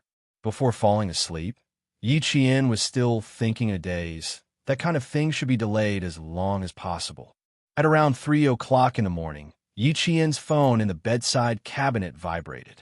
The phone rubbed against the bottom of the cabinet and made a buzzing sound. And Jiasin did not respond, but Yi Qian had already opened his eyes and taken out his phone from the drawer. It was a call from Wu Yu. His tone was a little serious. I can't send you to the airport tomorrow morning. I'm calling you back urgently. Explain this to Jiasin. Yi Qian's eyes darkened as she answered the phone. She looked sideways at her best friend, who was fast asleep, and asked in a low voice, "Do you want me to wake her up so you can talk to him?" "No, I just want to talk to you." I just sent her a message. At this time, we had already walked out of the house. He didn't even alert his parents and only left a note. Yi Qian said in a low voice, "Be careful. Jiasin just told me that she'll get married after she graduates." "Oh, her," Wu Yu murmured softly. It was filled with warmth and infinite tenderness. "I'll wait for her to graduate and give her the most beautiful wedding gown. I'm hanging up. I'll contact you when I come back." After ending the call, Yi Qian looked at the time. It was 3:06 a.m. A midnight recall was usually an emergency recall, while the Snowfield Brigade's emergency recalls were usually for high-risk missions. He didn't know what mission the T6 combatants had received, nor did he know how Captain Xia was doing. There had been no news for so long. Thinking about his comrades who were about to go on a long journey and his boyfriend who was far away in a foreign country, Yi Qian didn't feel sleepy at all. On the other hand, Jiasin was sleeping soundly and didn't know that her boyfriend had already gone on a long journey. Chapter 35:67. Looking at her friend who was sleeping soundly, Yi Jian's lips curled up slightly. Wu Yu's trip was also to protect Jia Xian's safety. The next day, Mr. and Mrs. got up and turned on their phones. They received a text from their future son-in-law, Wu Yu. They looked at each other and sighed. They didn't even send him off. They didn't even take the Nan province specialties they prepared for him. Why was he in such a hurry to return to the army? Soon, Mr. and Mrs. forgot about this question. When they got up, they found that Yi Qian had already run a few laps around the campus. When they asked, Mrs. couldn't help but say to Yi Qian, "Xiao Xian sleeps until 9 or 10 every day. She doesn't exercise at all. I'm worried just looking at her." Yi Qian, who came back in light clothes, smiled and said, "Our school has a bedtime and exercise schedule. I'm used to it. Jia Xian is different from us. She can sleep in at home now, but she can't when she goes to school." Mr. N, who was on his daughter's side, immediately defended her. "Xiao Yi is right. How can you be satisfied with everything? I think Xiao Xin is good. At least she eats breakfast when she wakes up. I've seen many students in school who would rather starve than wake up in order to sleep for half an hour more. Yi Qian didn't continue to stand there. Although she only stayed for one night, she could see that Mr. and Mrs. N liked to talk to each other. As a junior, it was better for her to stay away. She quietly left the scene and went back to her room. When she opened the door, she saw Jiasin looking at her phone. Seeing her enter the room, Jiasin looked up and sighed. We can't drive you to the airport today. We can only take a taxi. He texted me at 3 in the morning to say he's back in the army. Why did he leave in such a hurry? Don't we have 4 days off? Calling him back in such a hurry, could it be an urgent mission? And Jiasin more or less knew that she was with Wu Yu. Yi Qian nodded. It should be an urgent mission. For example, the higher-ups suddenly came to the army for a big inspection. Maybe there's a drill. She didn't say that Wu Yu was on a mission in case she worried. However, Jiasin had never been one to seek trouble for herself. Since Wu Yu had sent her a message to tell her that he was leaving, she had no choice but to let him go. She could even adjust herself and said, "In the past, you didn't say a word when you left. Now, at least you're telling me that you've improved. It's worthy of praise." And Jiasin had already swept away the melancholy of parting between her eyebrows. In the blink of an eye, she was once again the sunny, confident, and positive in Jiasin. After breakfast, Yi Qian politely declined and Jiasin's parents offered to send him off. Even Jiasin only asked her to send him off to the school gate before he went to the airport by himself. At 3 o'clock in the afternoon, Yi Qian returned to the campus. He first called Old Master Lu, then sent a message to his father Fu. He didn't know when his father would see it, then called in Jiasin. After that, he handed over his phone. Every time school started, it was the most painful time for the students. When they returned home, they would more or less slack. The first few days of physical training were very disadvantageous. Su Wen and He Jing arrived on the same day. After packing their luggage, they hurriedly dragged Yi Qian to stretch their muscles and train their bones. Only then did Yi Qian realize that the two of them didn't train properly for the entire winter break. They didn't even run at a fixed time every day. She could understand why Su Wen was slacking off, but why was He Jing slacking off too? Yi Qian couldn't understand. However, she had always been able to keep her cool. She didn't immediately ask He Jing about it. When He Jing was sweating all over, she took off her training clothes and began to do sit-ups. Yi Qian saw a petal-like red mark on her neck and immediately understood. Chapter 3568. He Jing saw Yi Jian glance at her neck, and then a smile of realization appeared on her slightly sweaty face. She reflexively covered her neck, and her face flushed red. Didn't they say spring was the easiest season to fall in love? Why was winter the same? Even though Yi Qian didn't ask, He Jing still felt a little awkward. But she was afraid that Yi Qian would misunderstand. So when Su Wen wasn't paying attention, she whispered, "He just kissed me a few times and didn't do anything else. He's afraid that something will happen to me." Military school students were different from normal university students. If something happened to a female student, it would definitely happen during daily physical training. If something happened, they wouldn't be able to go to the hospital in the morning and return to class in the afternoon. Students were different. If something really happened, they would most likely drop out of school. This was also what Xia Jinyuan was worried about, so he restrained himself. Yi Qian wasn't used to hearing other people's private matters. If He Jing really said it out loud, she would also feel awkward. She whispered, "It's nothing anyway, cough, as long as you have a bottom line in your hearts." A red mark on her neck. She had it before. This time, Captain Xia would secretly kiss her during the few days they were back in the capital. He was afraid that his family would find out, and he didn't dare to use too much force. He Jing saw that Yi Qian didn't pursue the matter and secretly let out a sigh of relief. She didn't have to worry about Yi Qian. She knew that her private matters wouldn't be leaked, so it was over after she explained. On the first day back in school, the three of them threw themselves into stretching. The next day, the school assembly announced that all grades and classes would be tested in the afternoon. Even those with excellent grades from the previous semester would have to take the test. The students in the assembly still stood straight and didn't have much of a reaction. When the ceremony ended, the students rushed back to their dorms. Quick, quick, quick! Practice a few rounds. Let's see if we can fix it. I'm screwed. I gained 5 pounds during the winter break.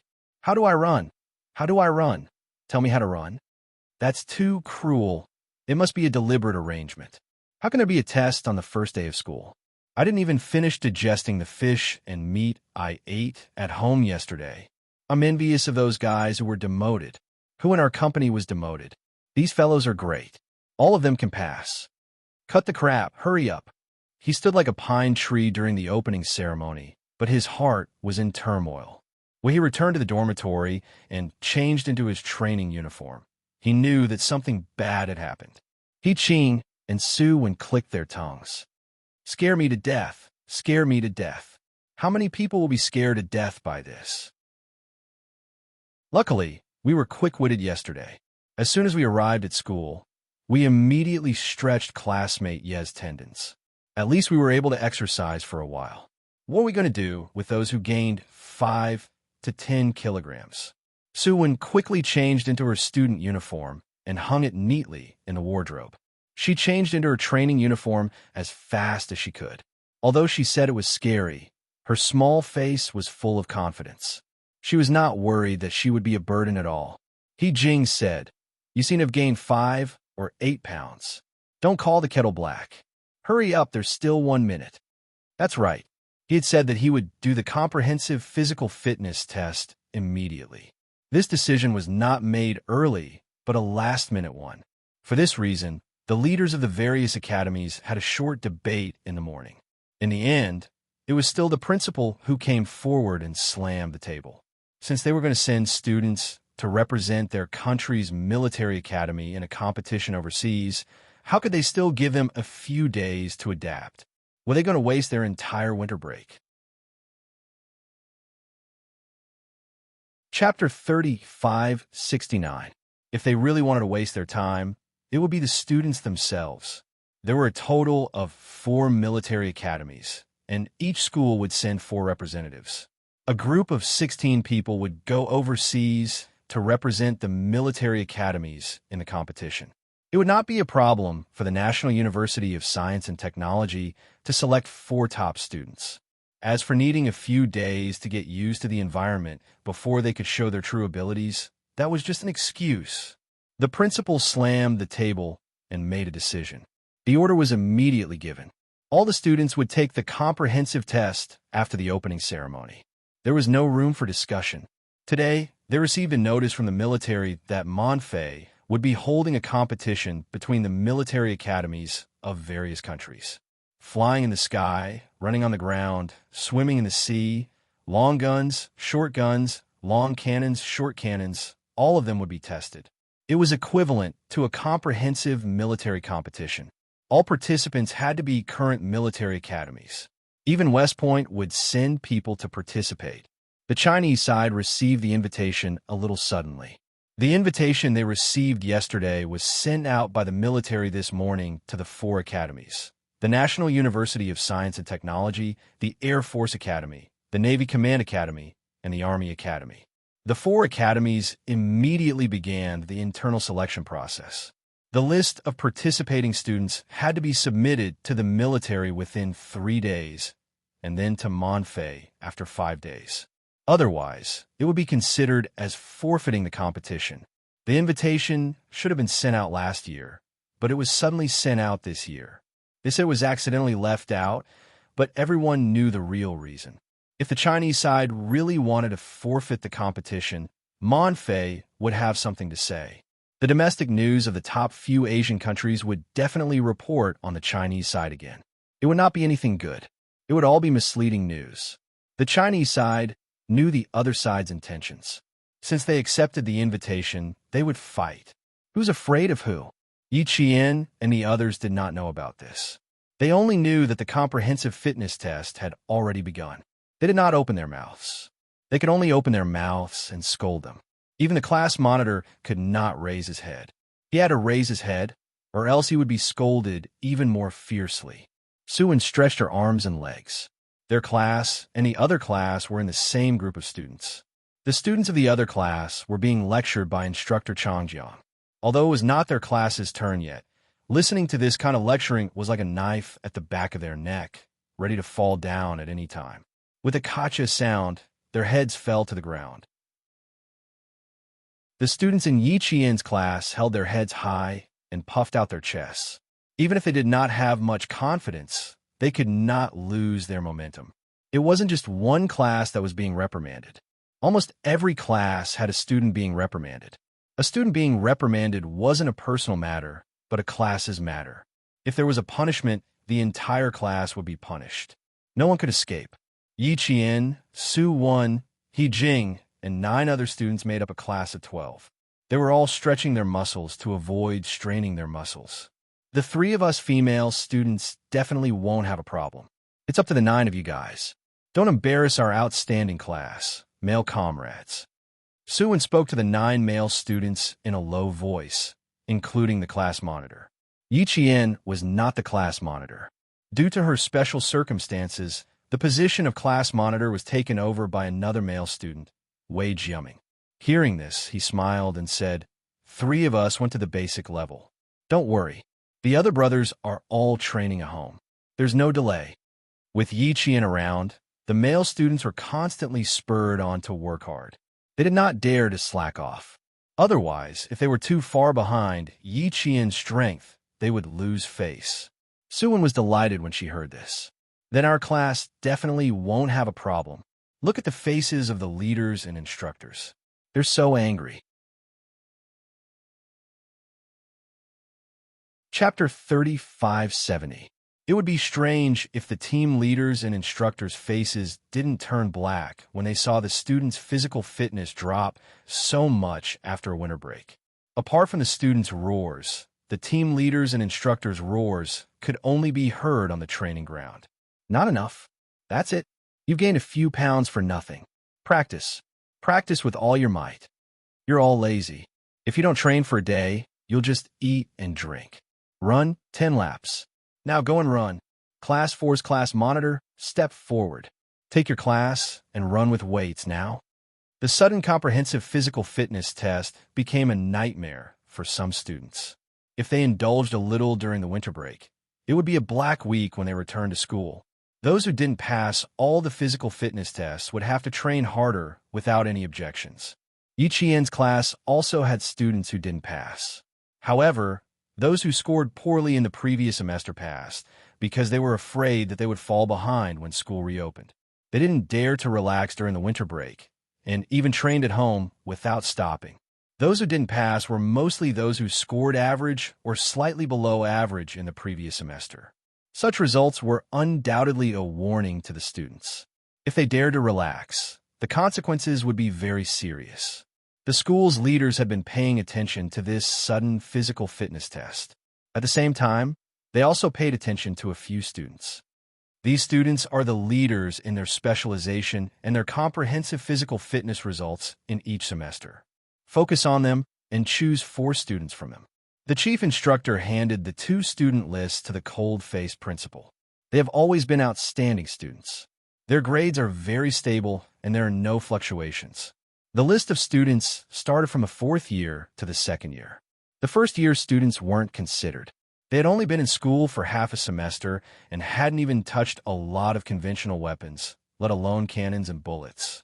The principal took the list and looked at the students' names and results one by one. In the end, he focused on the 3rd and 4th year students. Choose from the 3rd and 4th year students. Then look at the results of the basic level companies they were sent to. If they meet the standards in all aspects in this comprehensive physical fitness test, choose 4 people and report the list to the military as soon as possible. Yes, sir. The chief instructor took back the name list from the principal and put it back into the folder. He had the same idea. The outstanding juniors and seniors had basically been sent to the grassroots companies and had experience in maneuvers. They were also familiar with the use of conventional weapons and had seen a lot of situations. They were able to stabilize themselves in the face of unexpected situations. This time, Yi Qian, who was a second-year student, was obviously not in the chief instructor's consideration. This was because Yi Qian would only be exposed to a large number of conventional weapons at the beginning of this semester. The chief instructor did not know about Yi Qian's past, so it was normal that he did not take Yi Qian into consideration. Yi Qian did not know that there was another reason for this physical fitness test. She continued to maintain her first place in class without any suspense. Only then did the team leader and instructor look slightly better. When they saw that all 12 people in Yi Qian's class had passed, they immediately pulled the 12 of them out and stood in front of the rest of the class to praise them for at least 5 minutes before letting them go. Suwon was so happy that her eyes narrowed into slits. She couldn't help it. It was her first time, so how could she not be happy? After the class was dismissed, Hee-jing helplessly rolled her eyes at Suwon, who was still secretly happy. She said to Yi Qian, "She's only this good. She's so happy with just a small praise." Chapter 3571. Of course I'm happy. The instructor said to let the whole class learn from me. I'll climb from the bottom of the class to above average. I want to be happy. Suwon almost laughed out loud with her hands on her hips. Yi Qian stood on Suwon's side this time. He smiled at Hee-jing and said, "You've indeed improved a lot. You could tell when I stretched her muscles yesterday." Although she was lazy during the winter break, she didn't slack off completely. She still practiced, but she didn't practice every day, just like you. Of course, I practiced every other day or every other day. Although I didn't practice every day, I was much more hardworking than those guys who didn't even run more than a few times at home. Suwon raised her eyebrows and said smugly. Hee-jing rolled her eyes again and said, "If you practiced every day, you might even be in the front today. Go, go, go. I'm not going to talk to you anymore. Can't you say something nice to me? If I practice every day, I'm afraid I'll steal Yi Qian's throne. So, in order not to affect my friendship with Yi Qian, I don't intend to practice so hard. I'll just be average." She was really shameless when it came to boasting. Hee-jing was shocked by Suwon's shamelessness. She patted her chest and said to Yi Qian, "You definitely can't praise her anymore. Just now, her tail was only up to the roof. Look, it's up to the sky now. If she continues to be so arrogant, it'll only harm her." Hee-jing, who had been frightened by Suwon, was always on tenterhooks. She was afraid that this child would suddenly get carried away one day and make the same mistake she made in her first year of university. This was the last thing Hee-jing wanted to see. So, most of the time, she would attack Suwon. As long as she saw her being proud, she would stand up and attack her. She was determined not to let her make the same mistake she made in her first year of university. After Suwon said that, she also felt that she had bragged too much. She laughed and hooked her arm around Yi Qian's arm. She said with a smile, "I was just talking nonsense. If I really beat you, the first place, I wouldn't be Suwon anymore.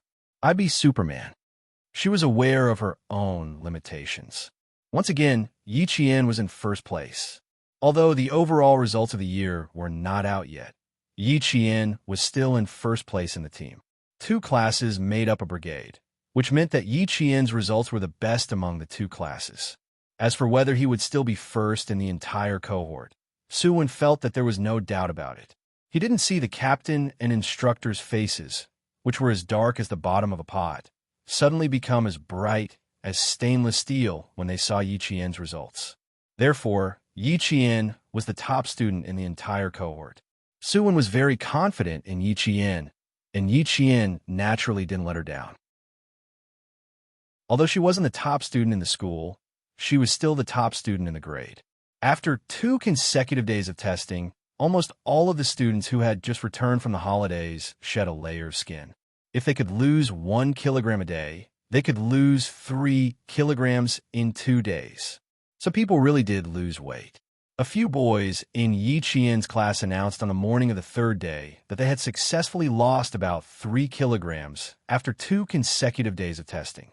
Suwon secretly touched her wrist. She felt a little sad. It seemed like she didn't lose even 1 kilogram. After the end of the physical fitness test, it was time for the students to reorganize. At the same time, the professional classes started as usual. This time, they had to balance their studies and physical fitness. On the third day of school, even Yi Qian was tense and didn't dare to be distracted. The school leaders had already started a second discussion about her. Chapter 3572. I still stand by my original opinion. If Yi Qian can't be a representative, then I don't know who else is qualified. As the dean of Yi Qian, he had to support the outstanding students in his department. Top in the majors, top in general studies, and top in overall ability. These were not just any outstanding students. They were outstanding students. Even so, they couldn't represent the University of Science and Technology overseas. Was there any reason for that? Another department's leader also had his reasons for opposing. When he heard this, he said, "We all know about Yi Qian's overall results. It's not like we're denying her ability. It's just that she's only a second-year student and hasn't even come into contact with conventional weapons. This time, it's not enough to just look at her current results. She also needs to be proficient in the use of weapons." I don't agree. The participants this time are all military school students. They're all still in school. How many conventional weapons can they possibly come into contact with? It's not like they're frontline soldiers. I think Yi Qian can participate. If she doesn't, then no one else is more qualified than her. I don't think so. Since there's going to be a competition with conventional weapons, then we have to know about it first. Yi Qian is very outstanding in all aspects. Her biggest shortcoming right now is that she hasn't come into contact with any conventional weapons. Don't tell me that all the foreign military school students have come into contact with all the conventional weapons. Don't tell me they've come into contact with all the weapons that have been selected so far. They haven't come into contact with all the conventional weapons, but one thing is for sure. They've definitely come into contact with more conventional weapons than Yi Qian. Also, they have experience in being demoted to a grassroots company. At the grassroots company, they have more opportunities to come into contact with conventional weapons than Yi Qian. I disagree. I agree. I also disagree. I disagree. This is not a reason to remove Yi Qian from the team. Don't forget that there are still many physical fitness competitions in the next few days. Just based on this alone, Yi Qian can participate. Your reasons for opposing are one-sided. You don't consider the overall situation. I agree that Yi Qian should be selected. Similarly, you only see Yi Qian's excellent physical fitness and ignore her knowledge and use of conventional weapons. Your reasons for supporting her are also one-sided. You don't consider the overall situation. My opinion remains unchanged. I don't support Yi Qian being selected. It was yet another round of debate. One side was against it, while the other side was in agreement. The two sides argued, but it was hard to tell who was better, and neither side was able to win. The principal didn't say anything. Instead, he glanced at the head of education who had gone to Jean City to participate in the exchange meeting. Seeing that the head of education was silent and deep in thought, the principal leaned over and asked the head of education, "You haven't said anything. Do you have other thoughts?" The head of education was no stranger to Yi Qian. Hearing this, he looked up from Yi Qian's past results and pondered for a moment before saying, "I'm thinking, is Yi Qian not as good as what we see on the surface?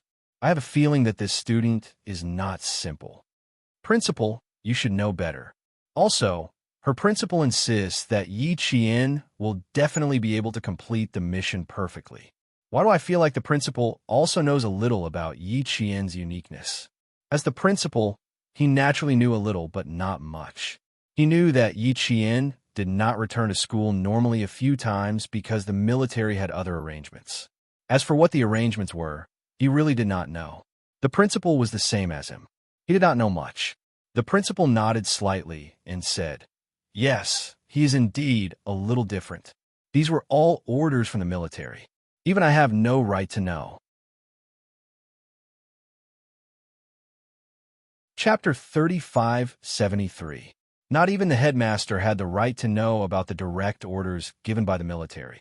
The head of education's gaze shifted slightly, and he said in a low voice, "Since the military has bypassed you and given the order directly to Yi Qian, then I suggest that Yi Qian participate. This student, I've seen her prowess. That night, he had asked the third-year student in detail about how Yi Qian had dealt with the criminal. The third-year student, Zhang Minghong, had described the situation in great detail and had even drawn the positions of the four of them. On the map, Yi Qian's position was still closer to the center, and the one standing outside was the student from the Air Force Academy. He had not noticed anything unusual, but Yi Qian, who was slightly closer to the center, had noticed and reacted quickly, capturing the criminal who had approached. She did not capture the criminal by knocking him to the ground, but instead covered his mouth, pressed him down, and twisted his neck in a practiced and ruthless manner. The military academy had never taught them such a ferocious and deadly move. From this, it could be seen that Yi Qian was different from the rest. Later, she had single-handedly protected the other students as they safely returned to the reception center, while she herself had snuck onto the ship to receive the soldiers sent by the military. From this, he could see some clues. Also, he had seen Yi Qian's experience in school just now. Logically speaking, an outstanding student like her would either stay in school during the summer and winter holidays or go to the basic units to take a look, but she did not. Every time, she would leave school immediately after the exams. At this point, he had a bolder guess in his mind. Could it be that Yi Qian had special training every holiday? If that was the case, it would also explain why her overall physical fitness results were so outstanding. Taking all these factors into consideration, the head of education felt that Yi Qian was completely qualified to participate. The headmaster did not nod immediately, but he had clearly taken the head of education's words into consideration, and the scales in his heart also tilted slightly towards Yi Qian. He picked up the thermos on the conference table, twisted open the lid, and sipped a few mouthfuls of warm water. He put the thermos down, and the voices of argument died down. The military only gave us 3 days, which means that we have to confirm the name list by 5 this afternoon. Since there's a huge debate over whether Yi Qian should report, how about this? Let's have Yi Qian walk around the provincial guard company. Not only her, but also the other selected students. Walk around the guard company to see if they're familiar with the use of conventional weapons. They can't just be familiar with it. They have to be proficient in using it, and at a high level. Now, tell the 10 students to gather.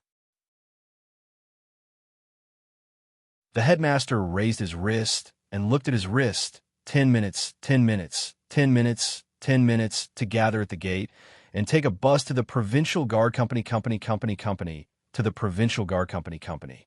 Then the headmaster of the teacher the teacher to Yi to the front of the teacher of the teacher to the front of the teacher. It was obvious that the political commissar was looking for Yi Qian instead of the teacher. The students in the class all looked at Yi Qian, not knowing what had happened. Yi Qian himself did not know either. Yi Qian walked out of the classroom and did not return.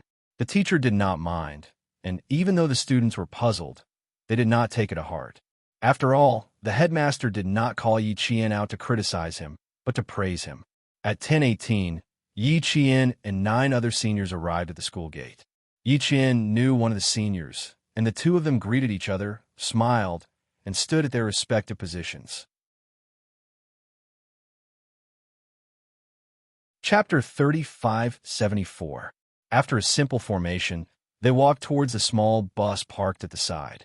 Yi Qian walked to the front, followed closely by the third-year senior, Zhang Hongming. The two of them had spent 3 days together in Jin City, and even had that thrilling night together. They were not exactly acquaintances, but friends who could chat for a while. When Yi Qian and the others got on the bus, the principal, the head of education, and 2 other leaders were already on the bus. Facing 4 important leaders of the school all of a sudden gave the students, who were not mentally prepared, a fright. The lineup was a little big. Even their principal was there. There were 4 leaders in total. What were they going to do? Why were the principal, the head of education, and the other 2 important leaders in the same bus? They were even riding with the students. Being called out was already puzzling enough. When they gathered, they did not say much, only saying that they were going somewhere. Now that they got on the bus and saw that all 4 leaders were there, they were more or less a little scared. After sitting down, Yi Qian and the 9 third-year and fourth-year seniors did not talk much. They did not take the initiative to ask what they were going to do. They just waited for the leaders to speak. Relax, relax. There's no need to be so serious in an informal setting. I don't have 3 heads and 6 arms, and I won't eat you. Relax, the principal said with a smile, indicating for the students to relax a little. There was no need for them to sit with their backs straight. If there was an emergency break, they would all crash into the front row. That being said, the students couldn't really relax. They just smiled slightly and leaned their straightened backs against the backrest of their seats, but not all the way. Yi Qian was a little better. She had only interacted with the higher-ups. Even her father Fu was a major general. Facing a principal who was also a major general, but in a different field, she was not very nervous. She was very relaxed. Later, I'll take you to the security company to see your knowledge and use of guns and ammunition. They are all live ammunition. You must pay attention to your safety and listen to the arrangements and instructions of the soldiers in the security company. Do not act on your own accord. When we get there, show us your true abilities and let the 4 of us see. Don't worry. Now is the time when we need you. I hope you can all achieve results that we are very satisfied with. This made Yi Qian and the other students even more confused. They wanted to see their understanding and usage of firearms and ammunition. Why do I suddenly want to know these things? It's not convenient to disclose the specific reason for now. Your mission today is to submit a report card to us. Do you understand? Understood. They only knew that their mission today was to go to the guard company and properly understand and use the guns and ammunition. As for why they had to do this, they did not know. However, everyone had noticed that all 10 of them were students who appeared on the physical fitness ranking board. Their results in their specialization were also among the top. If even the principal was accompanying them, they were afraid that something even bigger would happen later. What else is there? Yi Qian, who appeared calm on the surface, could not help but ponder in his heart. The sudden test and the sudden call of the top students on the physical fitness ranking board to the guard company made him feel that things were not as simple as they seemed. No matter how smart Yi Qian was, he could not figure out what was going on. The guard company had already finished their preparations and were only waiting for the military academy students to arrive. The group of people who arrived at the guard company did not rest and headed straight for the training grounds. Following that, the 10 students saw all sorts of guns of different sizes and models neatly arranged on the ground. Beside them were boxes of ammunition. Chapter 3575. There were domestic guns and foreign guns. There were so many different types that Yi Qian scanned through them. There were at least 20 different types, and all of them were famous guns. There are 28 guns in front of you. They are divided into automatic and semi-automatic rifles, submachine guns, pistols, and large caliber guns. There are no bullets in any of the guns. You need to find the matching bullets for each gun and complete the shooting. The semi-automatic rifle shooting area is right in front. The automatic rifle shooting area is to the left. The pistol shooting area is to the right, and the submachine gun shooting area and the large caliber gun shooting area are in another training ground. Next, I will ask the soldiers to teach you how to use all the guns and the correct bullets for each gun. There will only be 5 minutes of explanation for each gun. I hope you can listen carefully and remember it well. After you finish learning, you need to find the matching bullets for each gun in the ammunition box. Before you load, you need to confirm with the soldiers beside you whether the bullets are correct. All the bullets must be confirmed. The person in charge of their shooting was a platoon leader from the security company. He was a southerner, not tall, and had ordinary facial features. However, he had a pair of hawk-like eyes. His sharp gaze was like a knife cutting through paper, making people not dare to look him in the eye. Other than the principal and the head of education, one of them was in favor of submitting Yi Qian's name to the military to go to Monfei, while the other was a leader who was firmly against submitting Yi Qian's name. He came over to see if the sophomore Yi Qian could do it. Yi Qian looked down at the various guns less than 2 meters away from her. Her gaze swept from the first gun to the last one, and then she gently retracted her gaze. Domestic guns, foreign guns. She recognized all the guns. During the week of training with the Snowfield Brigade recruits, all kinds of guns were neatly placed in the armory. Every time she went in, she was reluctant to leave. For this reason, Captain Xia especially took her to the gun warehouse at night so that she could take the time to look at the guns, especially those that she had never seen before. She loved them so much that she couldn't put them down. She even joked, "I want to carry one as a souvenir." Because of Uncle Jin, Yi Qian was very fond of guns. She liked all kinds of guns, be it small caliber or large caliber. He had also seen some special guns in the armory that were used for special occasions. They were all in the armory of the Shuiyu Brigade. He had seen all kinds of guns before, so when he looked at the 28 different guns in front of him, he didn't feel much. First, pick out the guns that you recognize. Pick out the ones that you don't recognize. If you don't recognize them, just say it. It's normal that you haven't come into contact with them. As the platoon leader spoke, he gestured for the soldiers to come over. If you have any questions or difficulties, you can ask the 10 soldiers. They will help you solve all your questions and difficulties. Time was of the essence, so the platoon leader didn't say anything more. He first let the 10 students identify the guns themselves, so that he could focus on explaining the guns that they didn't recognize. Yi Qian first looked at the juniors and seniors, then picked up the 9mm Arsenal Shaka submachine gun. The design of this submachine gun was very simple. It used an open-barrel recoil mechanism, and there was nothing new about its working principle and structure. The main thing was that the body of the gun was molded from polymeric materials, and it left a deep impression on people. This gun appeared in 1996 and was mostly used by the Bulgarian police, security forces, and special forces. This gun was exported in large quantities and could be seen in the underground market. Chapter 3576. Yi Qian had seen this gun before. He had seen it during the first battle in Pakistan.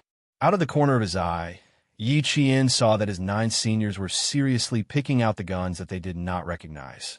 He did not hesitate and also picked out a few guns. She had picked out all 4 types of guns. Out of the 28 guns, she picked out 10. It was a little inappropriate to say that she knew all of them. She would probably have to explain how she was familiar with so many guns when the time came. Explaining to others had always been a troublesome thing. She did not like to explain too much. The other seniors picked out about the same number of guns as her. Soon, the soldiers started explaining the guns that the students did not recognize. They thought that more than half of them would not recognize the guns, but when they saw that more than half of them knew the guns, they suddenly had a lot more time. When the leader who accompanied them saw this, a faint smile appeared on his face. However, when they saw that Yi Qian only picked out 10 guns that they did not recognize, they were a little surprised. It was actually about the same as the juniors and seniors.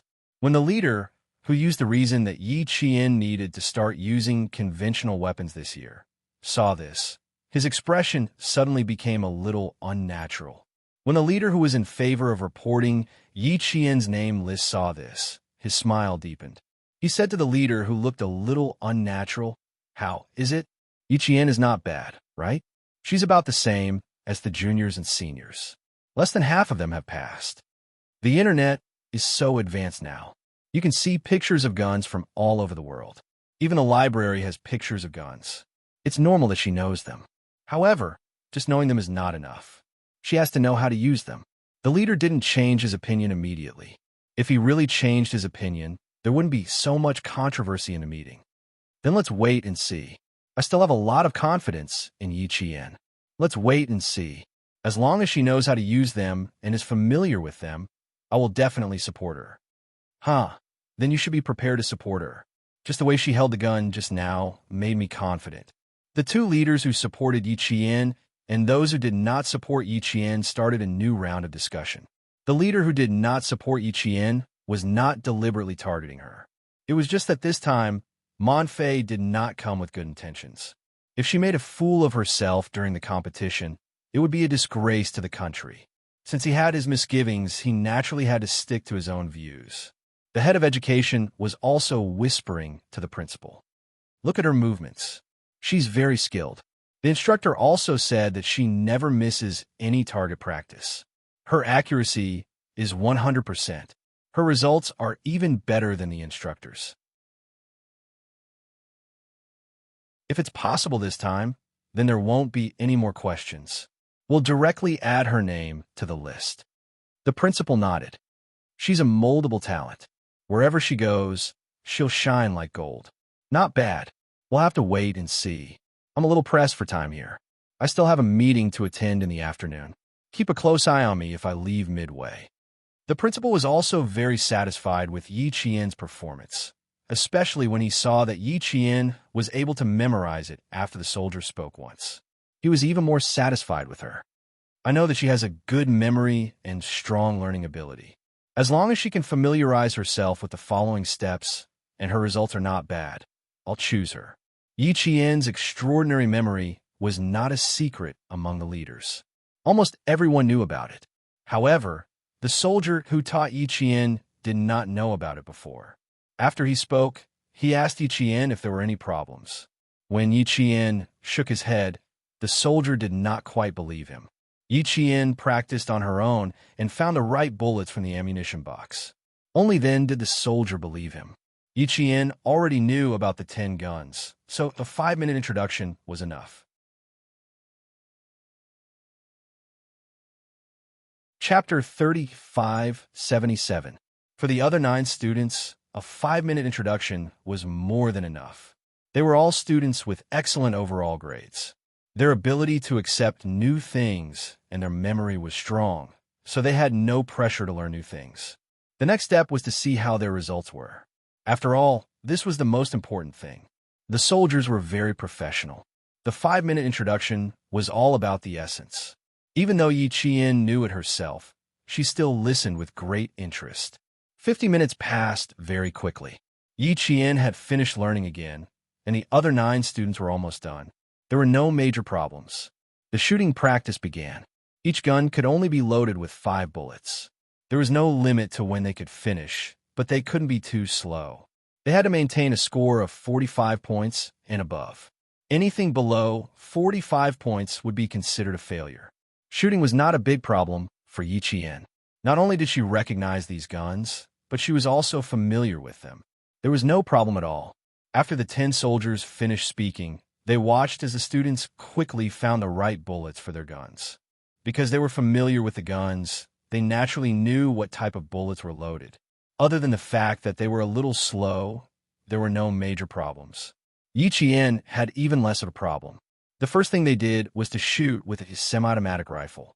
Under the guidance of the soldiers, everyone laid down on the ground and held their guns. They began the first round of semi-automatic rifle shooting. As the small flag was waved down, the 10 students began to aim. The sound of gunfire rang out instantly. Yi Qian had finished firing her first bullet.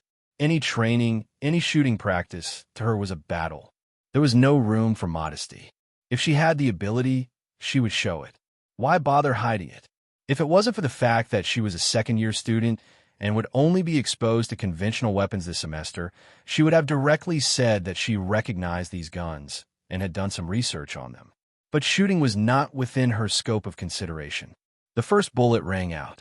She reloaded the gun and began firing the second bullet. Bang, bang, bang. Gunshots rang out one after another on the battlefield. Yi Qian had finished firing all 5 rounds. Immediately after, he leaped up and quickly switched to the next semi-automatic rifle. He quickly found a suitable bullet and rushed back to his original position to fire another automatic rifle. Her movements were fast and fierce, and her shooting was as smooth as flowing water. After the first bullet was fired, she immediately reloaded and shot the next bullet. The 4 school leaders didn't know what Yi Qian was doing, but the soldier who had been squatting beside Yi Qian saw it clearly.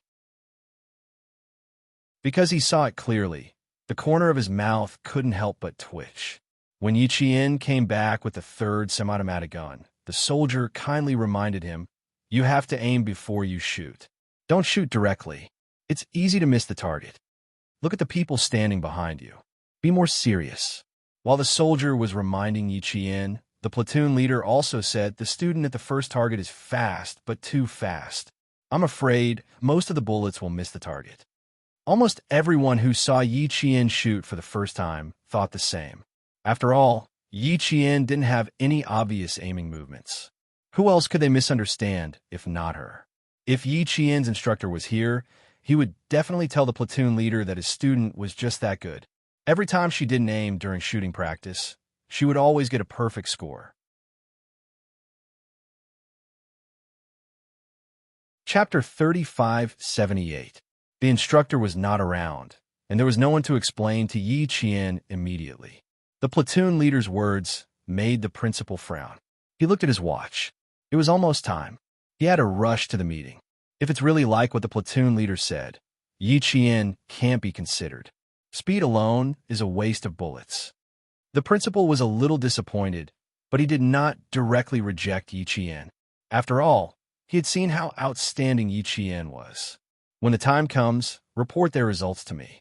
The name list must be submitted to the military by today. At this moment, the head of education did not have much confidence. He nodded solemnly. Okay. Before the principal left, he deliberately looked at Yi Qian again. With this look, he realized she had already finished shooting with her semi-automatic rifle and was standing by the side, waiting for the other students to finish. This was really fast. How could it not be fast? Yi Qian's average speed was twice that of the Snowfield Brigades, and when she was shooting together with the other students, her speed was 2 to 3 times faster.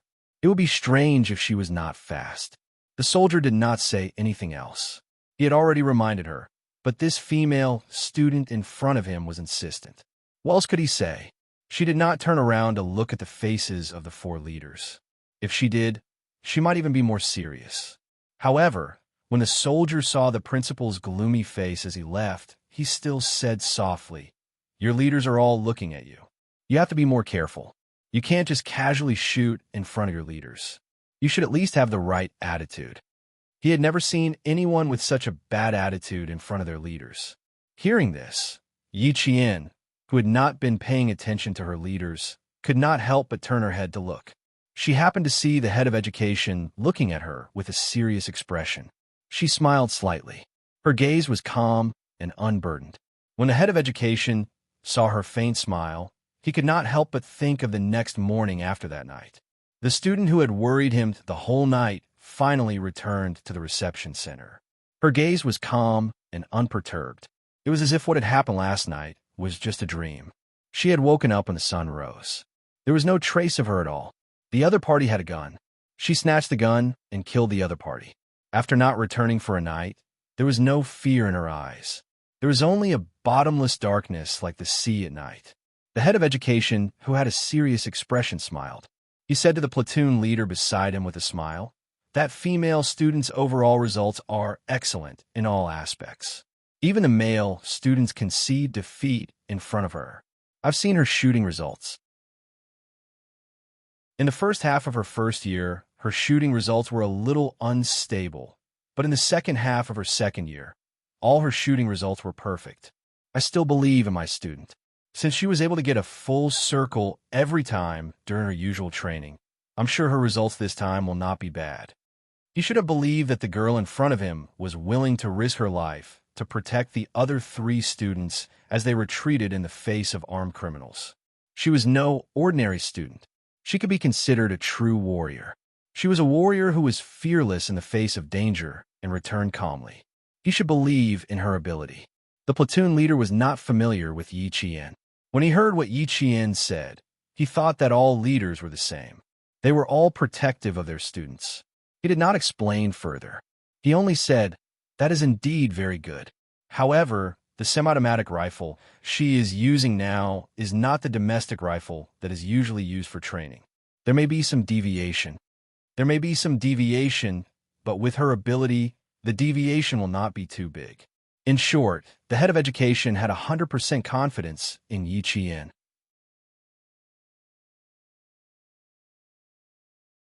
Chapter 3579. Yi Qian saw the head of education suddenly smile at her. His previous seriousness was swept away, and he smiled again before calmly looking away. She knew the head of education, and the head of education knew her. He probably knew a little about what happened that night, but she believed that the head of education, who was also a soldier, would abide by the discipline of soldier, and would not expose what happened that night. But now she had nothing to worry about. In the past, she was afraid of exposing herself because the culprit behind her mother's murder had not been found. Now that the culprit had been killed, it did not matter if the school leaders knew a little about her. The old man even planned to tell all his friends, colleagues, and subordinates that she was his biological granddaughter at this year's birthday banquet. Yi Qian looked away and turned to the soldier with a smile. "Thank you for your reminder. I usually shoot at this speed. I don't shoot randomly." Her attitude was the most proper. "You usually do this?" The soldier was shocked. If she was always like this, her instructor would definitely severely reprimand her. If he did not reprimand her, that meant her speed was not only fast but also very accurate. Thinking of this, the soldier's expression changed. "Then your hit rate? High or low?" "It's okay. I didn't fall behind." With that, Yi Qian saw that the last senior had also finished shooting all his semi-automatic rifles. When he picked up his gun and stood up, Yi Qian smiled at the soldier who was talking to her. "You can go take a look at the target now. I don't think I missed." It turned out that he thought she was shooting too fast and had a high miss rate, so he reminded her. The soldier thought so, and so did the platoon leader. The leader, who was originally very confident in Yi Qian, was a little worried. But when he thought of Yi Qian's outstanding performance in the freshman year drill, he felt that his worries were unnecessary. When the leader who was against reporting Yi Qian's name saw this, he smiled and patted his colleague's shoulder. "Don't be discouraged. With Yi Qian's outstanding performance, there will be plenty of opportunities in the future. This time, let's let the more experienced students go. The competition is no small matter. It's not a big deal to lose face, but it's a big deal to lose face for the country. She won't be able to answer to the country when she comes back. It might even be a big blow to her. This is not something we want to see. It's better to be steady than to act rashly." The soldiers had already run over to check the target. The leaders of Yi Qian did not say anything more, and the results would soon be known. What was the result? Seeing the hole in the target, the soldier wiped his face and rubbed his eyes. He probably couldn't believe what he saw and immediately ran back to ask the platoon leader to take a look. When the platoon leader heard this, he glared at his own soldier. "Don't you even know how to look at the target? How shameful." It was not embarrassing at all. This was because there was only one bullet hole in the entire target, and this bullet hole was very big. The center of the bullet hole was completely empty. The platoon leader ran over to take a look and saw a bullet hole the size of a cow's eye on the target. His expression changed abruptly as he quickly circled behind the target and lowered his head to search in the bushes. Soon he saw the scattered warheads and immediately ordered the soldiers, "Pick up all the warheads in this area and count how many warheads there are." The soldiers bent down to pick them up one by one, and it took them a little longer. The other students' shooting results were already out. Only Yi Qian's platoon leader had to run over to confirm exactly how many points he had hit. Chapter 3580. Zhang Minghong was closer to Yi Qian, so he asked her in a low voice, "How did you shoot just now?" When the soldiers ran over just now, they all had strange looks on their faces. They even looked at you a few times. Yi Qian looked at the two figures bending over to pick up the bullet casings behind the target. She smiled and said, "I hit a hole. It probably wasn't easy to calculate the ring, and the soldiers weren't sure either, so I had to ask the platoon leader to take a look." "Hit a hole?" The truth came too suddenly. Zhang Minghong couldn't help but gulp. His Adam's apple bobbed a few times, and he asked in a dry voice, "You mean to make all the bullets hit a bullet hole?" "The bullet hole at the center?"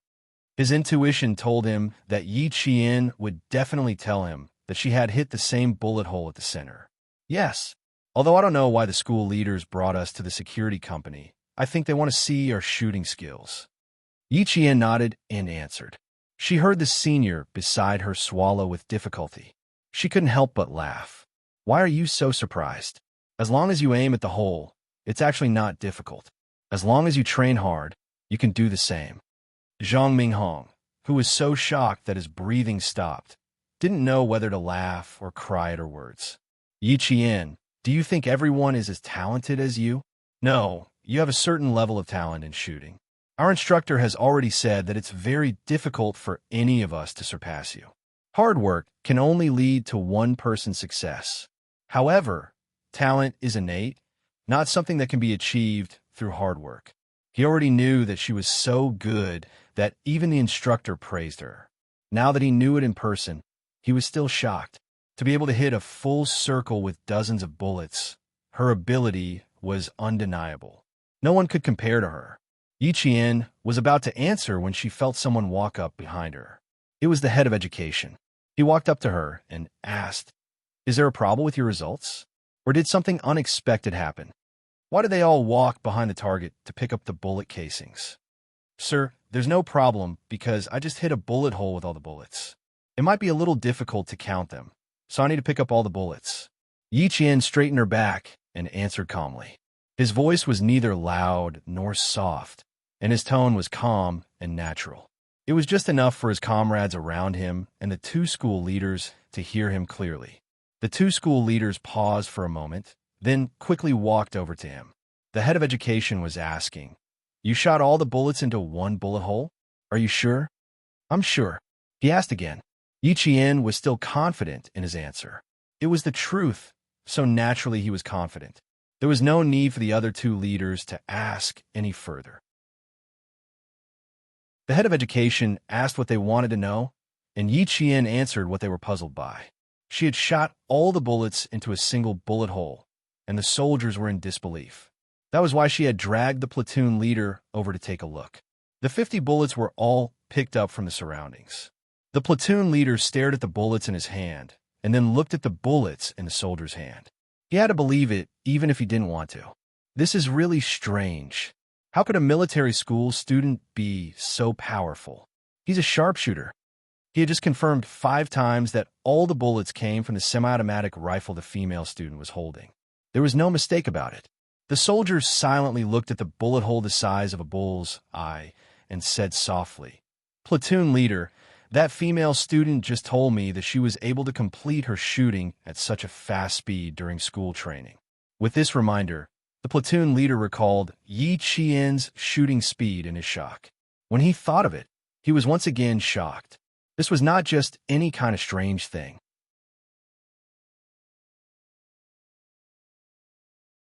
Chapter 3581. The platoon leader had never seen anyone who could shoot at such a high speed and still get perfect score. He had never seen anything like this before. Now that he had seen it with his own eyes, he would not have believed it if anyone had told him otherwise. How was this possible? She did not even aim, so how could she have a perfect score? It was impossible no matter how. But today it was possible. There was really someone who could do this. There was really such a sharpshooter. Strange, too fucking strange. He had no choice but to admit defeat. The platoon leader took a few steps back and turned his head to look at the target again. He saw the empty bullet hole in the middle. Should he take the target down and carry it over? After thinking about it, he decided against it. He only said to the soldier who was holding the bullet and walking beside him, "I will stand beside her later. You take note of the time she fired." He wanted to see how fast she could shoot. The head of education and the two leaders had been waiting for quite some time. As Yiqian's score had not been calculated yet, the other 9 cadets could not start shooting with their automatic rifles. They had to wait for the platoon leader to come back. But at this moment, no one seemed to want to start shooting with their automatic rifles.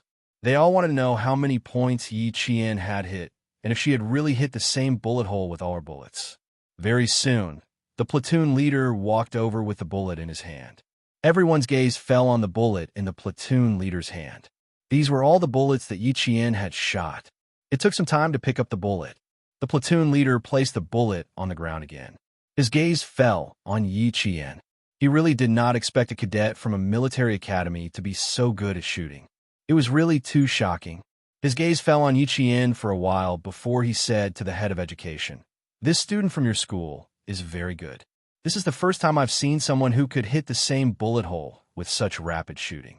All 50 bullets passed through the center, and not a single one missed.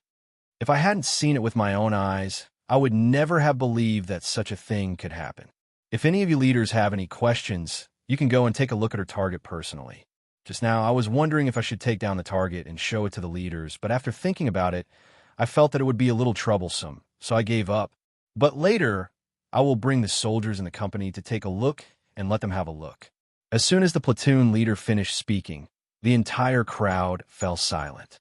The platoon leader even had the thought of removing the targets and showing them to the leader, and even wanted to bring the soldiers in his company to take a look. All right, they also wanted to take a look. The 9 senior brothers who also wanted to take a look held their breaths. Their school's junior, Yi Qian, was simply a myth, a legend. When the head of educator heard this, he smiled and said, "Then bring the soldiers over to have a look later. Let's have a look first."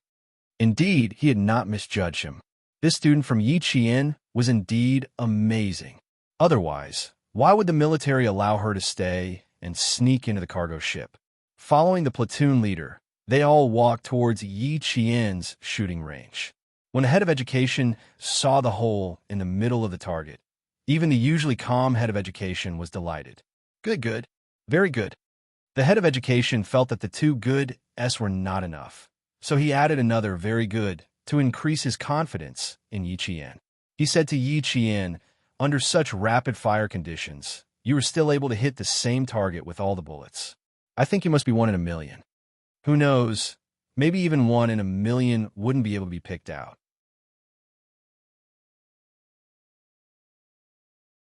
Chapter 3582. Yi Qian looked at the bullet hole and replied with a smile, "As long as I can keep aiming, it's not difficult." Ha ha, ha ha. It might not be difficult for you, but for others, it would be difficult. Otherwise, everyone else would be at your level. The head of educator was completely at ease with Yi Qian. Her name had to be reported and definitely could not be left out.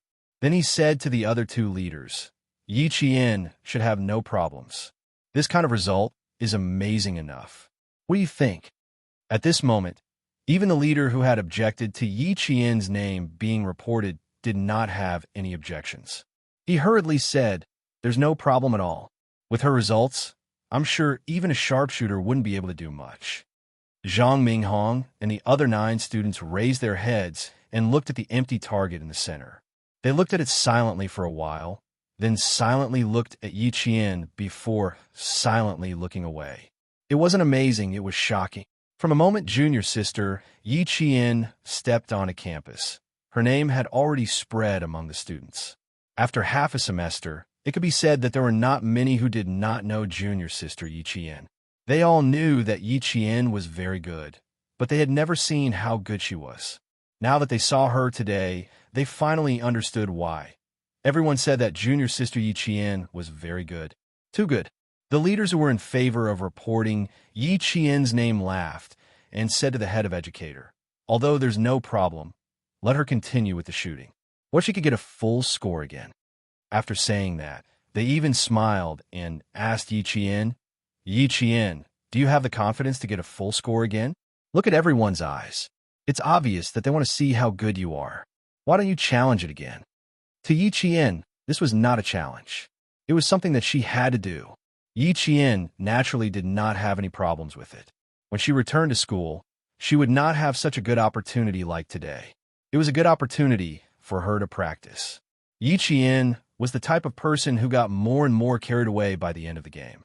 He started shooting one after another, which made the people around him feel as if their hearts were about to explode. Getting a perfect score with a semi-automatic rifle was just the beginning. Following that was automatic rifle shooting, pistol shooting, submachine gun shooting, large caliber shooting. After finishing shooting in several areas, there was only more shock. This time, he was completely shocked. It was shocking to see a full circle for the second time. 3 full marks. That was truly shocking.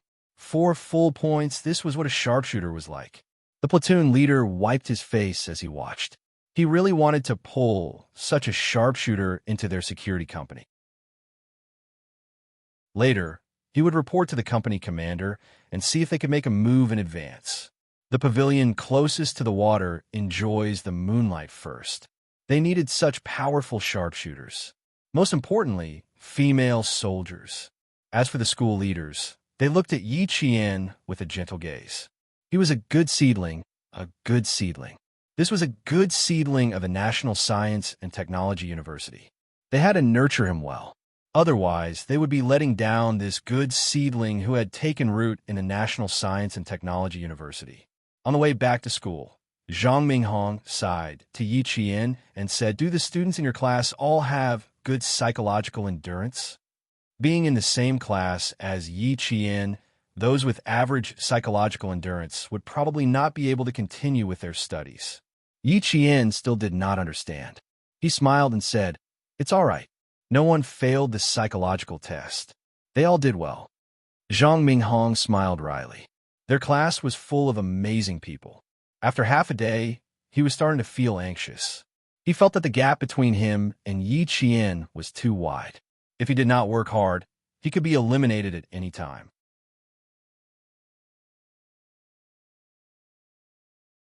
Chapter 3583.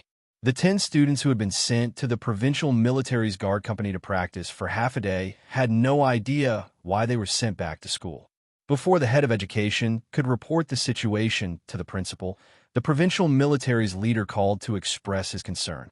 As they chatted, the provincial military's political commissar smiled and said, "I just heard from the platoon leader of our guard company that there's a female student named Yi Qian in your school. She's really good. Do you want me to meet her when she's free?"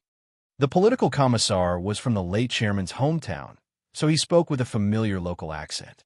"She'll be in her 3rd year in the second half of the year, right? She has to be transferred to the grassroots level. Why don't you let her join our guard company? The guard company is also a grassroots level and is close to the school. It's so convenient." After chatting for half a day, it turned out that he was here to understand the situation and also to decide on the unit she would be assigned after graduation. The head of education, who was in a good mood, laughed and said, "Political Commissar Tan, that's against the rules. I only brought my students to your guard company for a round of target practice. Why are you eyeing my students? That won't do. There's no such thing. You might be disappointed. Go to the guard company? What a joke. With Yi Qian's current strength, it would be a waste for her to go to the guard company. In another 2 years, her strength would increase by another level. Why would she stay in the provincial guard company? Even if she really wanted to go to the guard company, she would go to the assembly hall. The guard companies in the big cities like Zhonghai and Beihai should take up the heavy responsibility. A provincial guard company would not let Yi Qian down. The head of education really thought so he immediately rejected political commissar Tan in a joking tone. "Student Yi Qian's results have to be reported. When her results are announced, I'm afraid even our school won't have the authority to arrange for her. Everything will have to be arranged by the higher-ups." When political commissar Tan heard that this matter had to be reported, he held a piece of paper full of numbers in his hand and looked at the platoon leader standing in front of him. He shook his head lightly, indicating that there was no hope. "You still have to report it? It seems like the higher-ups also know about your students' abilities. I can only regret it. However, a talent like her won't be buried no matter where she goes. She can do great things wherever she goes." When the platoon leader who came to report heard this, a look of disappointment appeared on his face. He said to the company commander who came with him, "What a pity, what a pity. If he had stayed in our guard company, he would have been able to fight for countless medals of honor." Every year, there would be large and small competitions between the various units of the country. There would also be competitions between the guard companies. Although it couldn't be compared to the military competition, it was still a competition for the soldiers of the guard companies. The company commander also felt that it was a pity, but there was nothing he could do about it. As long as these results were presented to the higher-ups, they would definitely leave a deep impression on the higher-ups. Once the higher-ups had an impression of these results, the higher-ups would definitely be able to go to a big place. The head of education could understand the feelings of the provincial military. Pity, regret, helplessness, and so on. He wanted such a good student to stay in the school to train the next batch of students. Unfortunately, she cannot stay. If he couldn't stay, it would be a pity. The young eagle was destined to spread its wings and fly high. No one could stop it from yearning for the freedom of the sky. Although Yi Qian's results were not bad, Her position was clearly a combat personnel. She did not choose the path of scientific research. Instead, she chose the combat that she liked and was strong in. This was also very good. Talents, no matter what kind of talents they were, the country needed them.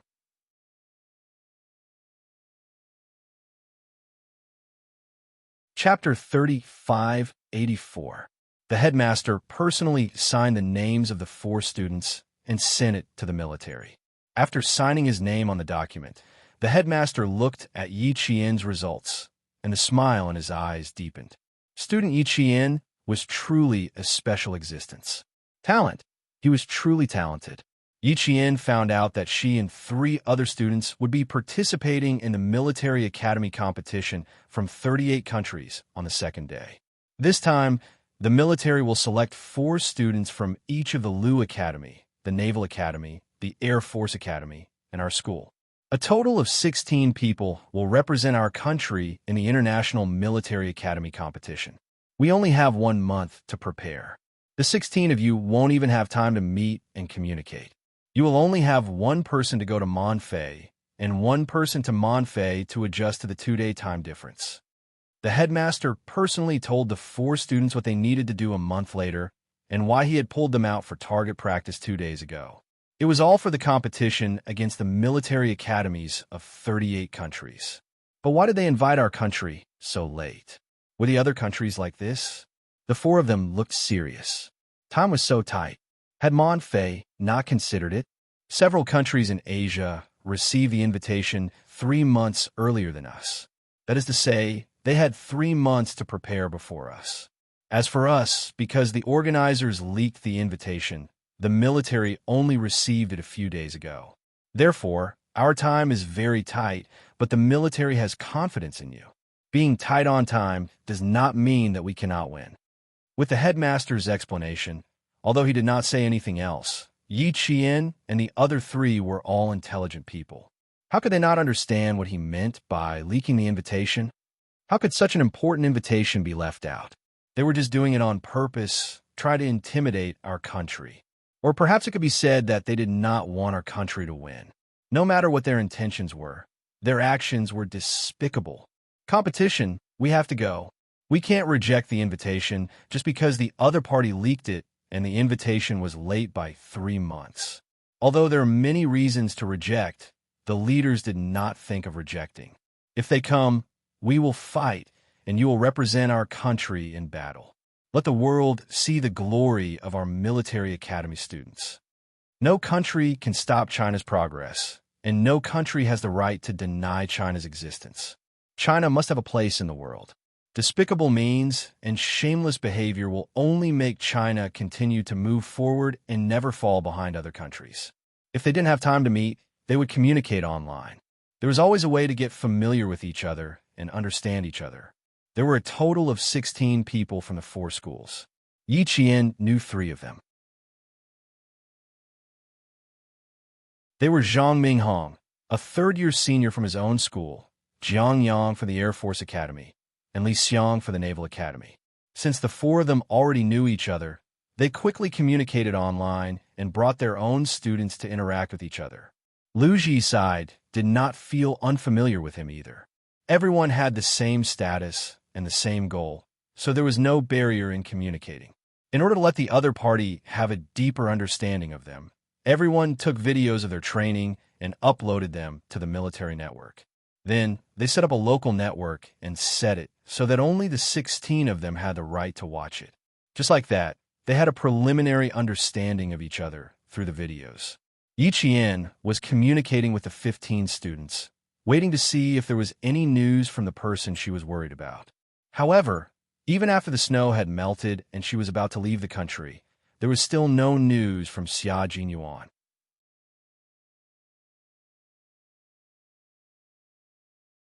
Chapter 3585. It was normal for there to be no news about Xia Jinyuan when he went abroad on a mission. But this time, because she knew that the place he was going to was extremely dangerous, Yi Qian found it difficult to wait for his return like before. There were still 2 days before they left the country. Yi Qian bid farewell to his 3 seniors and sent their leaders and instructors on the plane to the capital. Today, they would meet up with the students from the other 3 schools. Tomorrow, they would have a good rest and get to know each other better. The day after tomorrow, they would take a flight to Monfay on the afternoon of the day after tomorrow. There was no direct flight to Monfay. They needed a transfer. It would take a total of 48 hours to reach this country, which was supported by another powerful Western country. From Asia to Europe, they would have to fly across the Pacific Ocean, then fly through vast forests before arriving at Monfay. When they arrived at the airport in the capital, the 4 students from the National University of Science and Technology first met up with the students from Liu Ji's team. Liu Ji's team arrived an hour earlier than Yi Qian's team. The 4 of them sat at the airport and waited for the students from the National University of Science and Technology to arrive. They agreed on a place to meet up in advance. After getting off the plane, Yi Qian's team of 4 went straight to their destination. There were too many Yi Qian at the airport in the capital. She was the one who had chosen the destination, so she led the way. Soon, Yi Qian saw 4 upright figures standing under a beam in the hall. The students from Liu Ji's team also saw Yi Qian's team. They were not mistaken. They knew at a glance that these were the students from the National University of Science and Technology they were waiting for. She's here. She's here. Yi Qian is walking at the front. She's so tall. She must be considered tall among the southern girls. 68 meters tall. She's tall even in the north. She's much fairer than in the video. I really couldn't tell that she's such a badass. She's here. She's here. Stop talking. The student leading the team reminded them. Then he walked over with his luggage. Seeing Yi Qian getting closer and closer to them, the student leading the team whispered that we could just hug the male students. Yi Qian, just shake hands. Don't hug. Men and women are different. There was no distinction between men and women on the training ground, but at this time, it was still necessary to differentiate. At this moment, Yi Qian, who was walking in front, naturally walked to the back. The male students were supposed to give each other a hug when they met. If she walked in front, she was afraid that she would affect the hugs between the male students. When Liu Ji's students saw Yi Qian suddenly walk to the back, they secretly heaved a sigh of relief. Sorry to keep you waiting. Zhang Minghong, who was walking at the front, was the first to speak. Soon, the 2 leading students hugged each other. It's only an hour. It's worth waiting for a while. Liu Ji's student replied with a smile. Although they got to know each other through the military network in the computer room every night, this was the first time they had met, so there was still a sense of unfamiliarity. However, this sense of unfamiliarity disappeared with a simple hug. The only thing that stunned the 4 students was Yi Qian. When Yi Qian, who was at the back, showed his face, Liu Ji's students, who had gotten to know each other with just a hug, instantly felt a little embarrassed.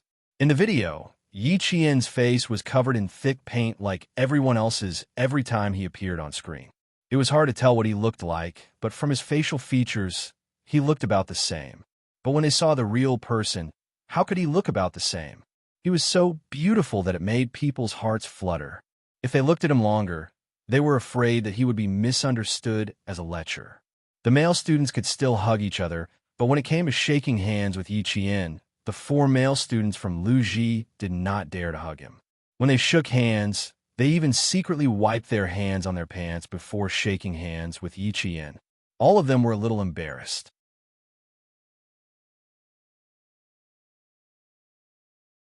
Chapter 3586. At this time, Liu Ji Academy was still a national full-time university, but from 2003 onwards, it would no longer accept local high school students. It would only be responsible for the training of officers of company rank and above. In other words, the current students of Liu Ji Academy would become the last batch of local high school students to be accepted by Liu Ji Academy. Yi Qian, who did not care about military affairs in his previous life, naturally did not know about this.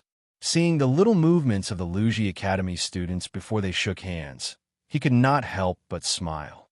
When the Liu Ji Academy students saw this, they knew that their little movements had been discovered by Yi Qian. For some reason, they also felt that it was funny. Thus, the group of 8 began to quietly laugh. With a laugh, the feeling of unfamiliarity disappeared without a trace. The 8 students from the Air Force Academy and the Naval Academy arrived in the morning. At this time, they were already waiting at the military guest house. There was a young lieutenant colonel with 2 bars and 2 stars on his shoulder. He was wearing a naval uniform and was talking to the other students while occasionally looking in the direction of the military recruitment office. Sometimes, he would even raise his wrist to look at his watch. From his actions, it was clear that the young lieutenant colonel was waiting for someone. The students from the Naval Academy were not just afraid of Instructor Lee, who had been parachuted in. Even if his expressionless eyes swept over them, their calves would still tremble. At this time, seeing him occasionally looking outside, they thought that they had delayed Instructor Lee's official business. Li Xiang gathered his courage and said, "Instructor Lee, if you have something to do, you can go ahead. The 4 of us can wait here. You don't need to accompany us." He even spoke with respect and honorifics. It couldn't be helped. The academy had spent a lot of effort to invite this instructor to come over and train them for 21 days. It wouldn't be an exaggeration to say that these 21 days could be described as hell. Even so, they were still convinced by Instructor Lee's abilities. He knew everything from practice to theory. He was proficient in all 18 types of martial arts. Difficult data was in his hands, and when it passed through his mind, it was as smooth as musical notes. It was not difficult at all. It was simply the difficult in the hearts of all the male students. Learning by his side for 21 days was like learning for a year and a half. They had improved so much that even the school leaders wanted to keep Instructor Lee. Later, they heard that the head of the school was fiercely criticized by the head of the Navy Commander-in-Chief, who was above Instructor Lee. He said that a man who was never content was like a snake trying to swallow an elephant. It was impossible to get Instructor Lee to come over. He had already borrowed it for 21 days on account of the fact that they were wearing the same military uniform. There was no way he was going to ask for more. Li Jinyan wasn't in the mood to talk to the students around him. He nodded and said, "You guys have a good chat with the students of the Air Force Academy?" "Yes." 4 voices rang out in unison. They were sonorous, forceful, and full of vigor. They had some resemblance to the water ghosts of the Storm Commandos. Li Jinyan glanced at the 4 students with a cold and sharp gaze. He nodded slightly and strode away. Calculating the time, his sister should be arriving at the guest house soon. Rather than waiting inside, he wanted to go out and pick up his sister whom he hadn't seen for a long time. At this time, Li Jinyan still didn't know what had happened in the Li family. He also didn't know that what had happened in the Li family had a lot to do with his sister, Yi Qian. When he walked out, he saw Yi Qian getting out of the car with her luggage. His cold and handsome face suddenly had a faint smile.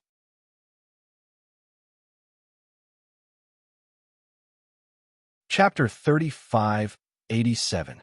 Yi Qian did not see Li Jinyan immediately as she stepped off the car. She only felt a gentle gaze on her face, so she subconsciously raised her head to look.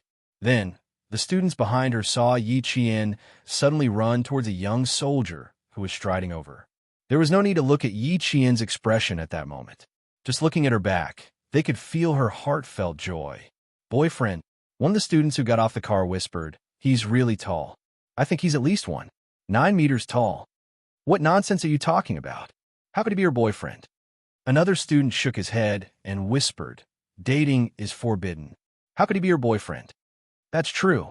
It's just that, seeing her so happy, they couldn't help but think in that direction." Whether Yi Qian had a boyfriend or not, her seniors from the National University of Science and Technology did not know either. But at this time, they would definitely unanimously deny that their junior sister Yi Qian had a boyfriend. What kind of joke was this? They were going to participate in a competition. If a boyfriend suddenly appeared and was seen by the leaders, they would definitely be punished and scolded. Soon, the students who got off the car heard Yi Qian's pleasantly surprised voice. "Brother, why are you here? When did you come back?" "Brother." The 3 seniors from a National University of Science and Technology were instantly relieved. So it was Yi Qian's brother. They hadn't seen each other for a long time. Li Jinyan carefully sized up Yi Qian. Then, he calmly said, "You've lost weight. You've lost a lot of weight. There's not much meat on your chin." The way they interacted with each other was filled with benevolence. Yi Qian's eyes, which were as bright as stars, curved into crescents as she smiled. I didn't lose weight or lose weight. It's just an illusion. Maybe my facial features have completely matured, and I'll look like this in the future. Brother, you haven't answered my question. Why are you here? If you've lost weight, then so be it. Why are you still looking for excuses? Under the sunlight, the handsome young lieutenant colonel looked at his sister with doting eyes. His eyes were as cold as ice, like spring water, sparkling under the sunlight. He raised his hand and gently rubbed Yi Qian's hair with his slender fingers. His thin lips curved into an extremely sexy smile. I came specially to see you. Can't I? He must have come specially. But the point was, how did he know she would come here? Yi Qian smiled. Sure, of course. If you didn't show up, I wouldn't even know what you looked like. Because of Li Jinyan's military rank, the 7 of them had to stand and salute him even though they weren't from the same military branch.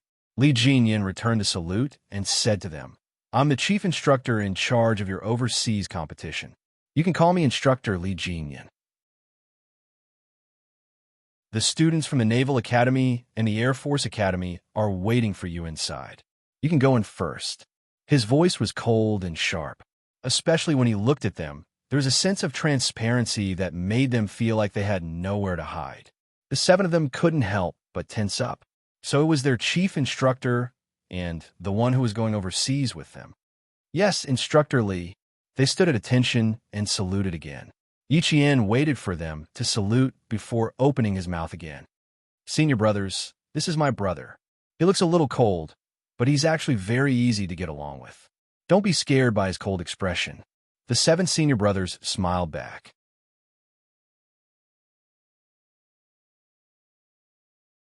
Chapter 3588. They didn't think that Instructor Li was easy to get along with. Just his gaze alone was enough to make them tremble. His aura was so strong that even if he just stood there and didn't speak, they would still be afraid. As his sister, she would definitely say good things about her brother. Even the tone of his voice and the cold look in his eyes revealed that this chief instructor was very, very, very, very serious.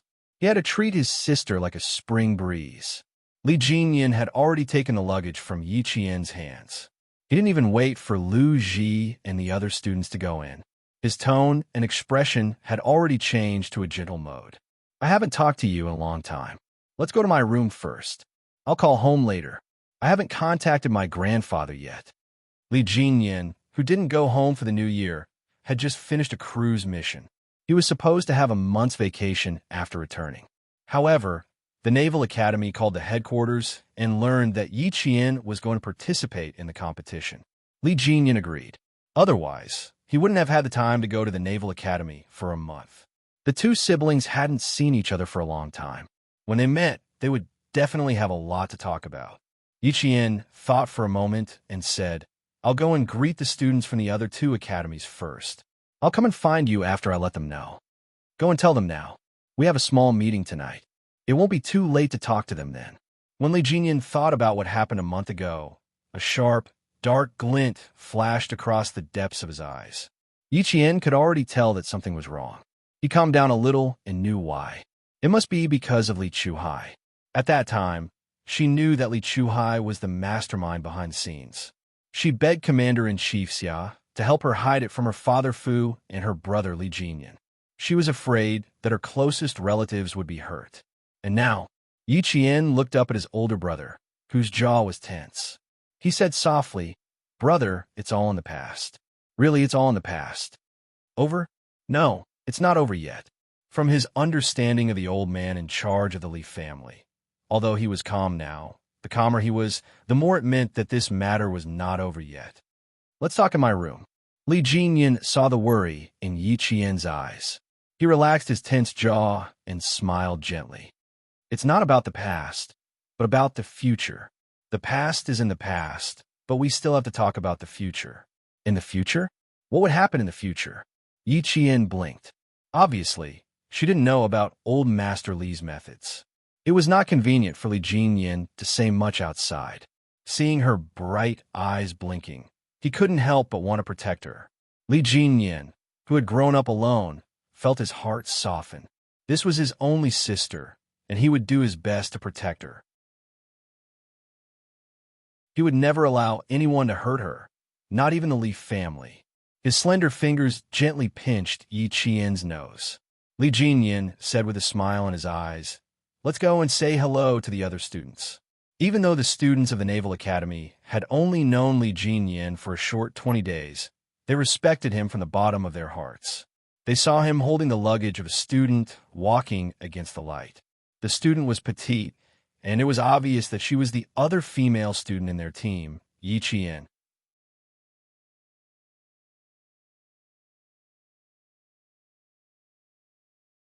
Chapter 3589. There were a total of 16 people participating in this competition. 14 male students and 2 female students. One female student from the Air Force Academy was Tianqin, and the other female student from the National University of Science and Technology was Yi Qian.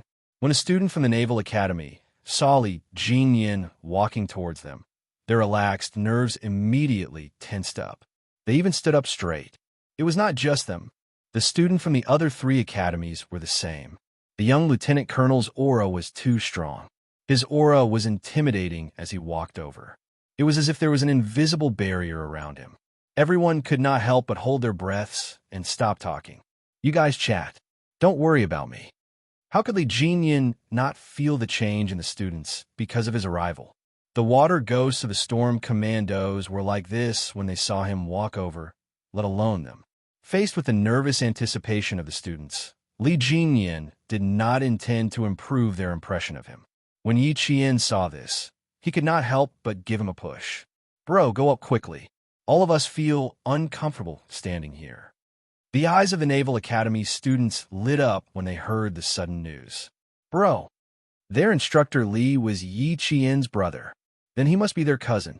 They did not know why, but when Yi Qian gave him such a light push, the students saw a hint of helplessness flash across the stern instructor Li's face. For a moment, they felt like they were not so afraid anymore. But very quickly, the gazes of the Naval and Air Force students were drawn to Yi Qian. They were all young lads in their 20s, and the military academy had always been a place where males flourished. Tianqin, with her delicate features and steady voice, had already made the eyes of the male students of the Naval Academy light up. They felt that she was a great beauty. Now that they saw Yi Qian, the young lads realized that Li Xiang's words were really not exaggerated at all. There was really not a single word of exaggeration.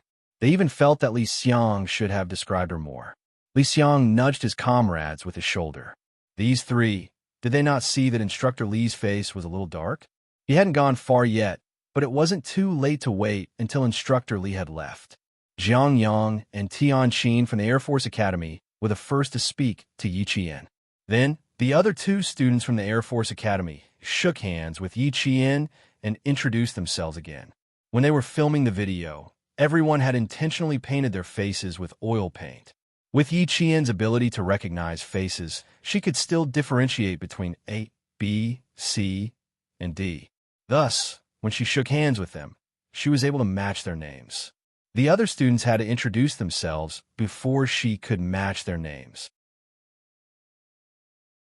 Upstairs, Li Jinyan heard Yi Qian and the other students chatting warmly, and the corners of his lips curled up again.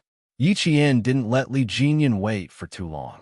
After chatting with the students for about 15 minutes, he went upstairs and knocked on the door. The rooms in the guest house were relatively simple, but they had all the necessary facilities. The room was also very warm, so there was no need to wear a military coat.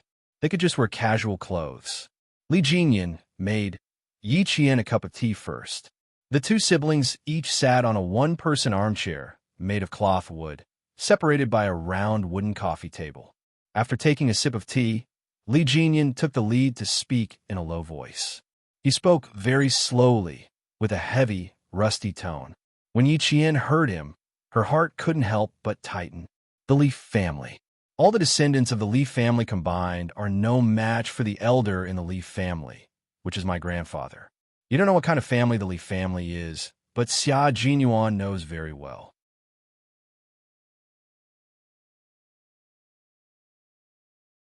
Chapter 3590. Yi Qian did not know much about the Li family's affairs. Old Master Fu and Father Fu did not like to talk about their family's private affairs, but because of Li Jinyan, they would more or less tell Yi Qian a little. However, it was all related to Li Jinyan. Li Jinyan was not as clear as Old Master Li Jinyan. My grandfather took over the Li family through dishonorable means. Later on, by chance, he was able to adapt to the situation and understand the big picture, so he survived that turbulent era peacefully. In the end, he even became a big shot with some real power in his hands. As for my uncle Li Chuhai, although he was born without my biological grandmother's knowledge, he was my grandfather's most beloved son. He wanted to support him so that he could take over his position. Unfortunately, my uncle was too ambitious. The more things he took, the more he could not be satisfied. Later on, he made a mistake and went abroad to avoid trouble. My grandfather then retired from his position. Now my grandfather's most beloved son is gone. How'd he die? Why'd he die? What was the reason for his death? Based on my understanding of my grandfather, he will definitely find out the truth. No matter what method he uses, he will find out the truth. Although he has been gone for a long time, the people from before are still around. Some of them are even doing a good job. If he insists on investigating, these people will not dare to disobey. So, sister, don't treat Li Chuhai's death as the real end. This matter is not really over. It is only the end of Ant's case.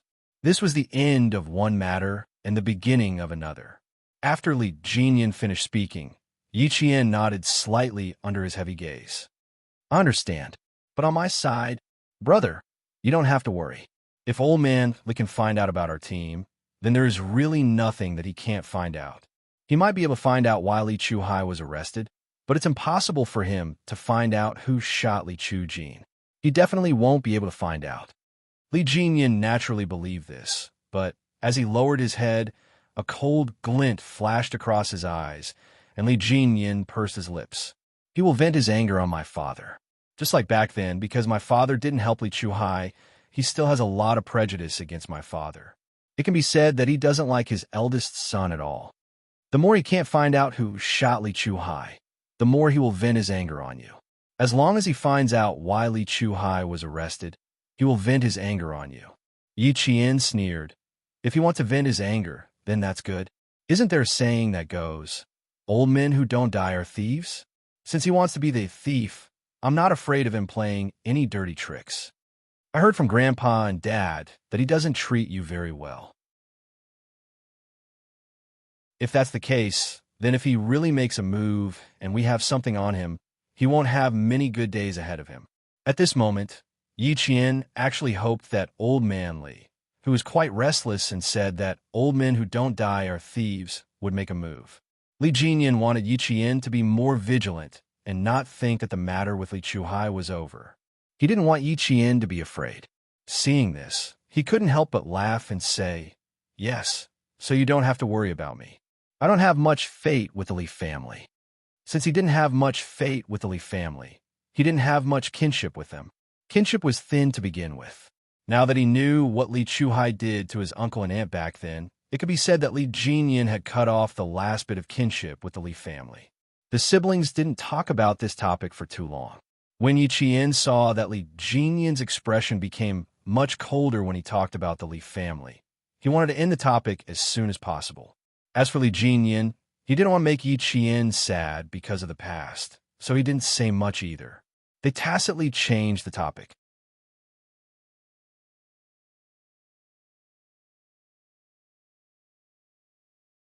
Chapter 3591. The two siblings tacitly changed the topic and called the old man at home. They didn't say where they were going, only that they had a meeting together by accident. The old man on the other end of the phone beamed with joy and said, "It's a good time for you two siblings to meet, get together, and get to know each other." The people that the old man was most worried about were Yi Qian and Li Jinyan. Now that he saw the two siblings getting along well with each other and that they were as close as real siblings, the old man was naturally very happy. They chatted about their daily lives with the old man and did not say much in case the old man was worried. The old man was also very satisfied. Although their family was small in number, it was already very good that the family was harmonious and united. One could not ask for too much, and one could not be too greedy. He was already very satisfied with this. The two generations of the Leaf family were chatting happily. Xia Jinyuan and his comrades who had gone abroad with him had gone to some unknown place with the people in the underground market. Later, T6, K7, and 4 other comrades who had come to pick them up were looking for their whereabouts through the National Security Agency. At this time, T6 was driving a pickup truck that was so old that it could go on strike at any time. K7 was sitting in the passenger seat, and the wheels of the truck rolled up milky, white dust on the road. There were boxes of canned cola and beer in the back of the pickup truck. T6 and K7 were not Special Forces soldiers, but delivery men. The delivery place was none other than a bar. During the day, the bar was not as noisy as it was at night. The door of the bar was tightly closed, and there was not even a waiter. T6 got out of the car with a cigarette lit between his right fingers. His thumb was tapping on a black straight phone that was badly scratched. He spoke fluent English to the person on the other end of the line. K7, who was sitting in the passenger seat and did not get out of the car, had a cold look in his eyes. He looked ahead like a proud goshawk in the sky, and his sharp eyes were watching the gradually increasing number of pedestrians on the road. This was the red light district, a place where countless crimes were born. Even the local police would not easily enter this place, nor would they easily interfere with the management of this place. Next to the red light district was the place where the lowest level of the city lived. The people who lived here were very poor, and all of them had to rely on charity to survive. However, there were all kinds of shady businesses here. There was a freshly crushed syringe under the wheel of the pickup truck. After waiting for a while, a foreign man with messy hair and a high nose walked over in his shoes. When he saw the people standing next to the pickup truck, he raised his voice and said, "Yo, you guys are early. Looks like you guys had a good sleep last night. How was it? Did I introduce you girls to you?" The K7 in the car turned his head slightly to look at the person. He saw the K7 in a denim uniform slowly getting out of the car. His movements were not as nimble as a Special Forces soldier. His slow movements made him look like a lazy guy. When T6 saw who it was, he greeted him with a smile. "Hello, big boss. You look like you had a very intense battle last night." "Ha ha, of course. All the girls here know that I'm very strong. Ha ha." The brown-haired man with a high nose blinked and puffed out his crotch. He looked very pleased with himself. T6 had known him for less than a month, but he had already become friends with him.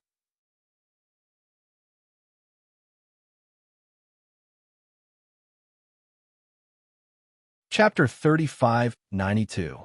After saying that, the man patted T6 on the shoulder again and pointed at K7, who had started moving boxes of alcohol into his shop. "You're such a bad buddy. If he's tainted by something he shouldn't be tainted by, you should think of a way to get rid of him instead of bringing him everywhere you go. You have to know that he'll really implicate you. He'll cause you to be targeted by the police outside. They'll catch him and make you pay a lot of money to bail him out. Buddy, you really shouldn't use your kindness here. Ha ha. You should throw your kindness out and feed it to the dogs. Because he'll implicate you sooner or later." The brown-haired foreign man tried to persuade him seriously. However, in his eyes, T6 and K7 were the foreigners, while he was the owner of the bar.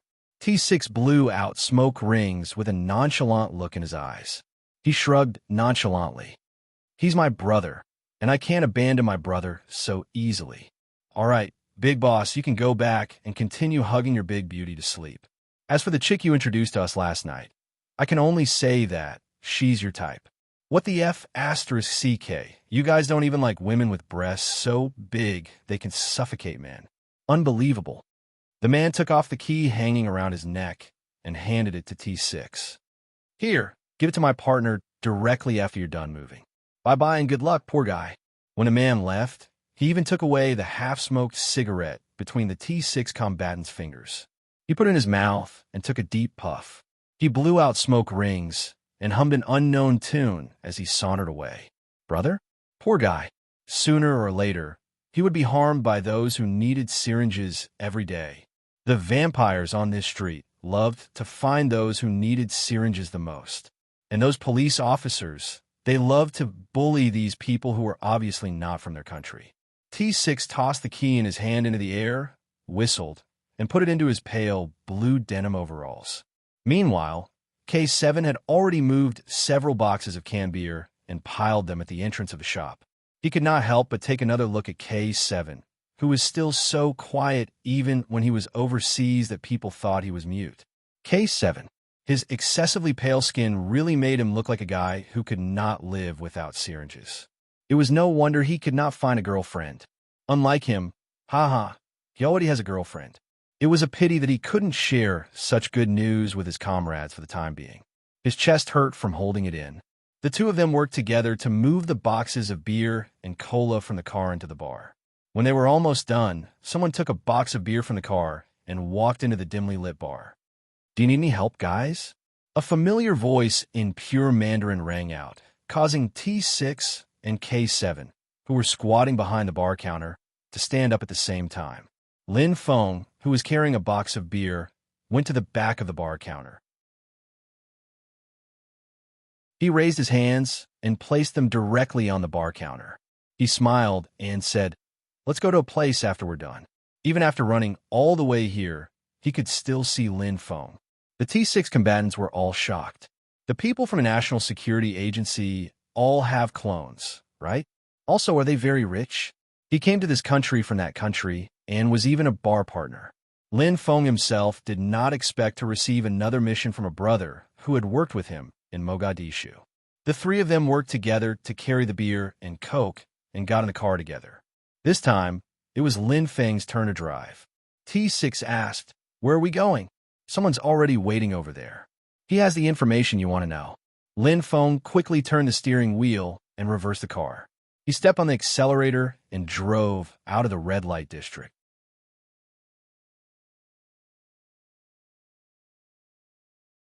Chapter 3593. The car drove out of the red light district and went around two more streets. Soon, they got onto the main road of the city. They were driving at a very fast speed. It was clear that Lin Feng was also a little anxious.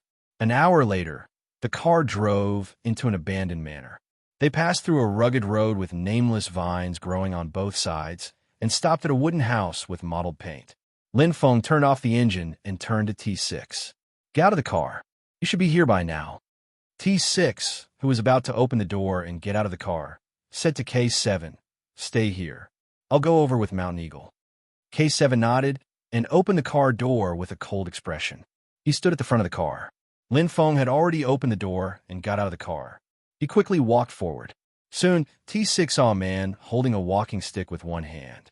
He was not tall, was thin, and gave off a gloomy aura that made people feel uncomfortable. "It's him. Let's go quickly. It's too difficult to find this guy. He's afraid Li Chuhai's men will find him."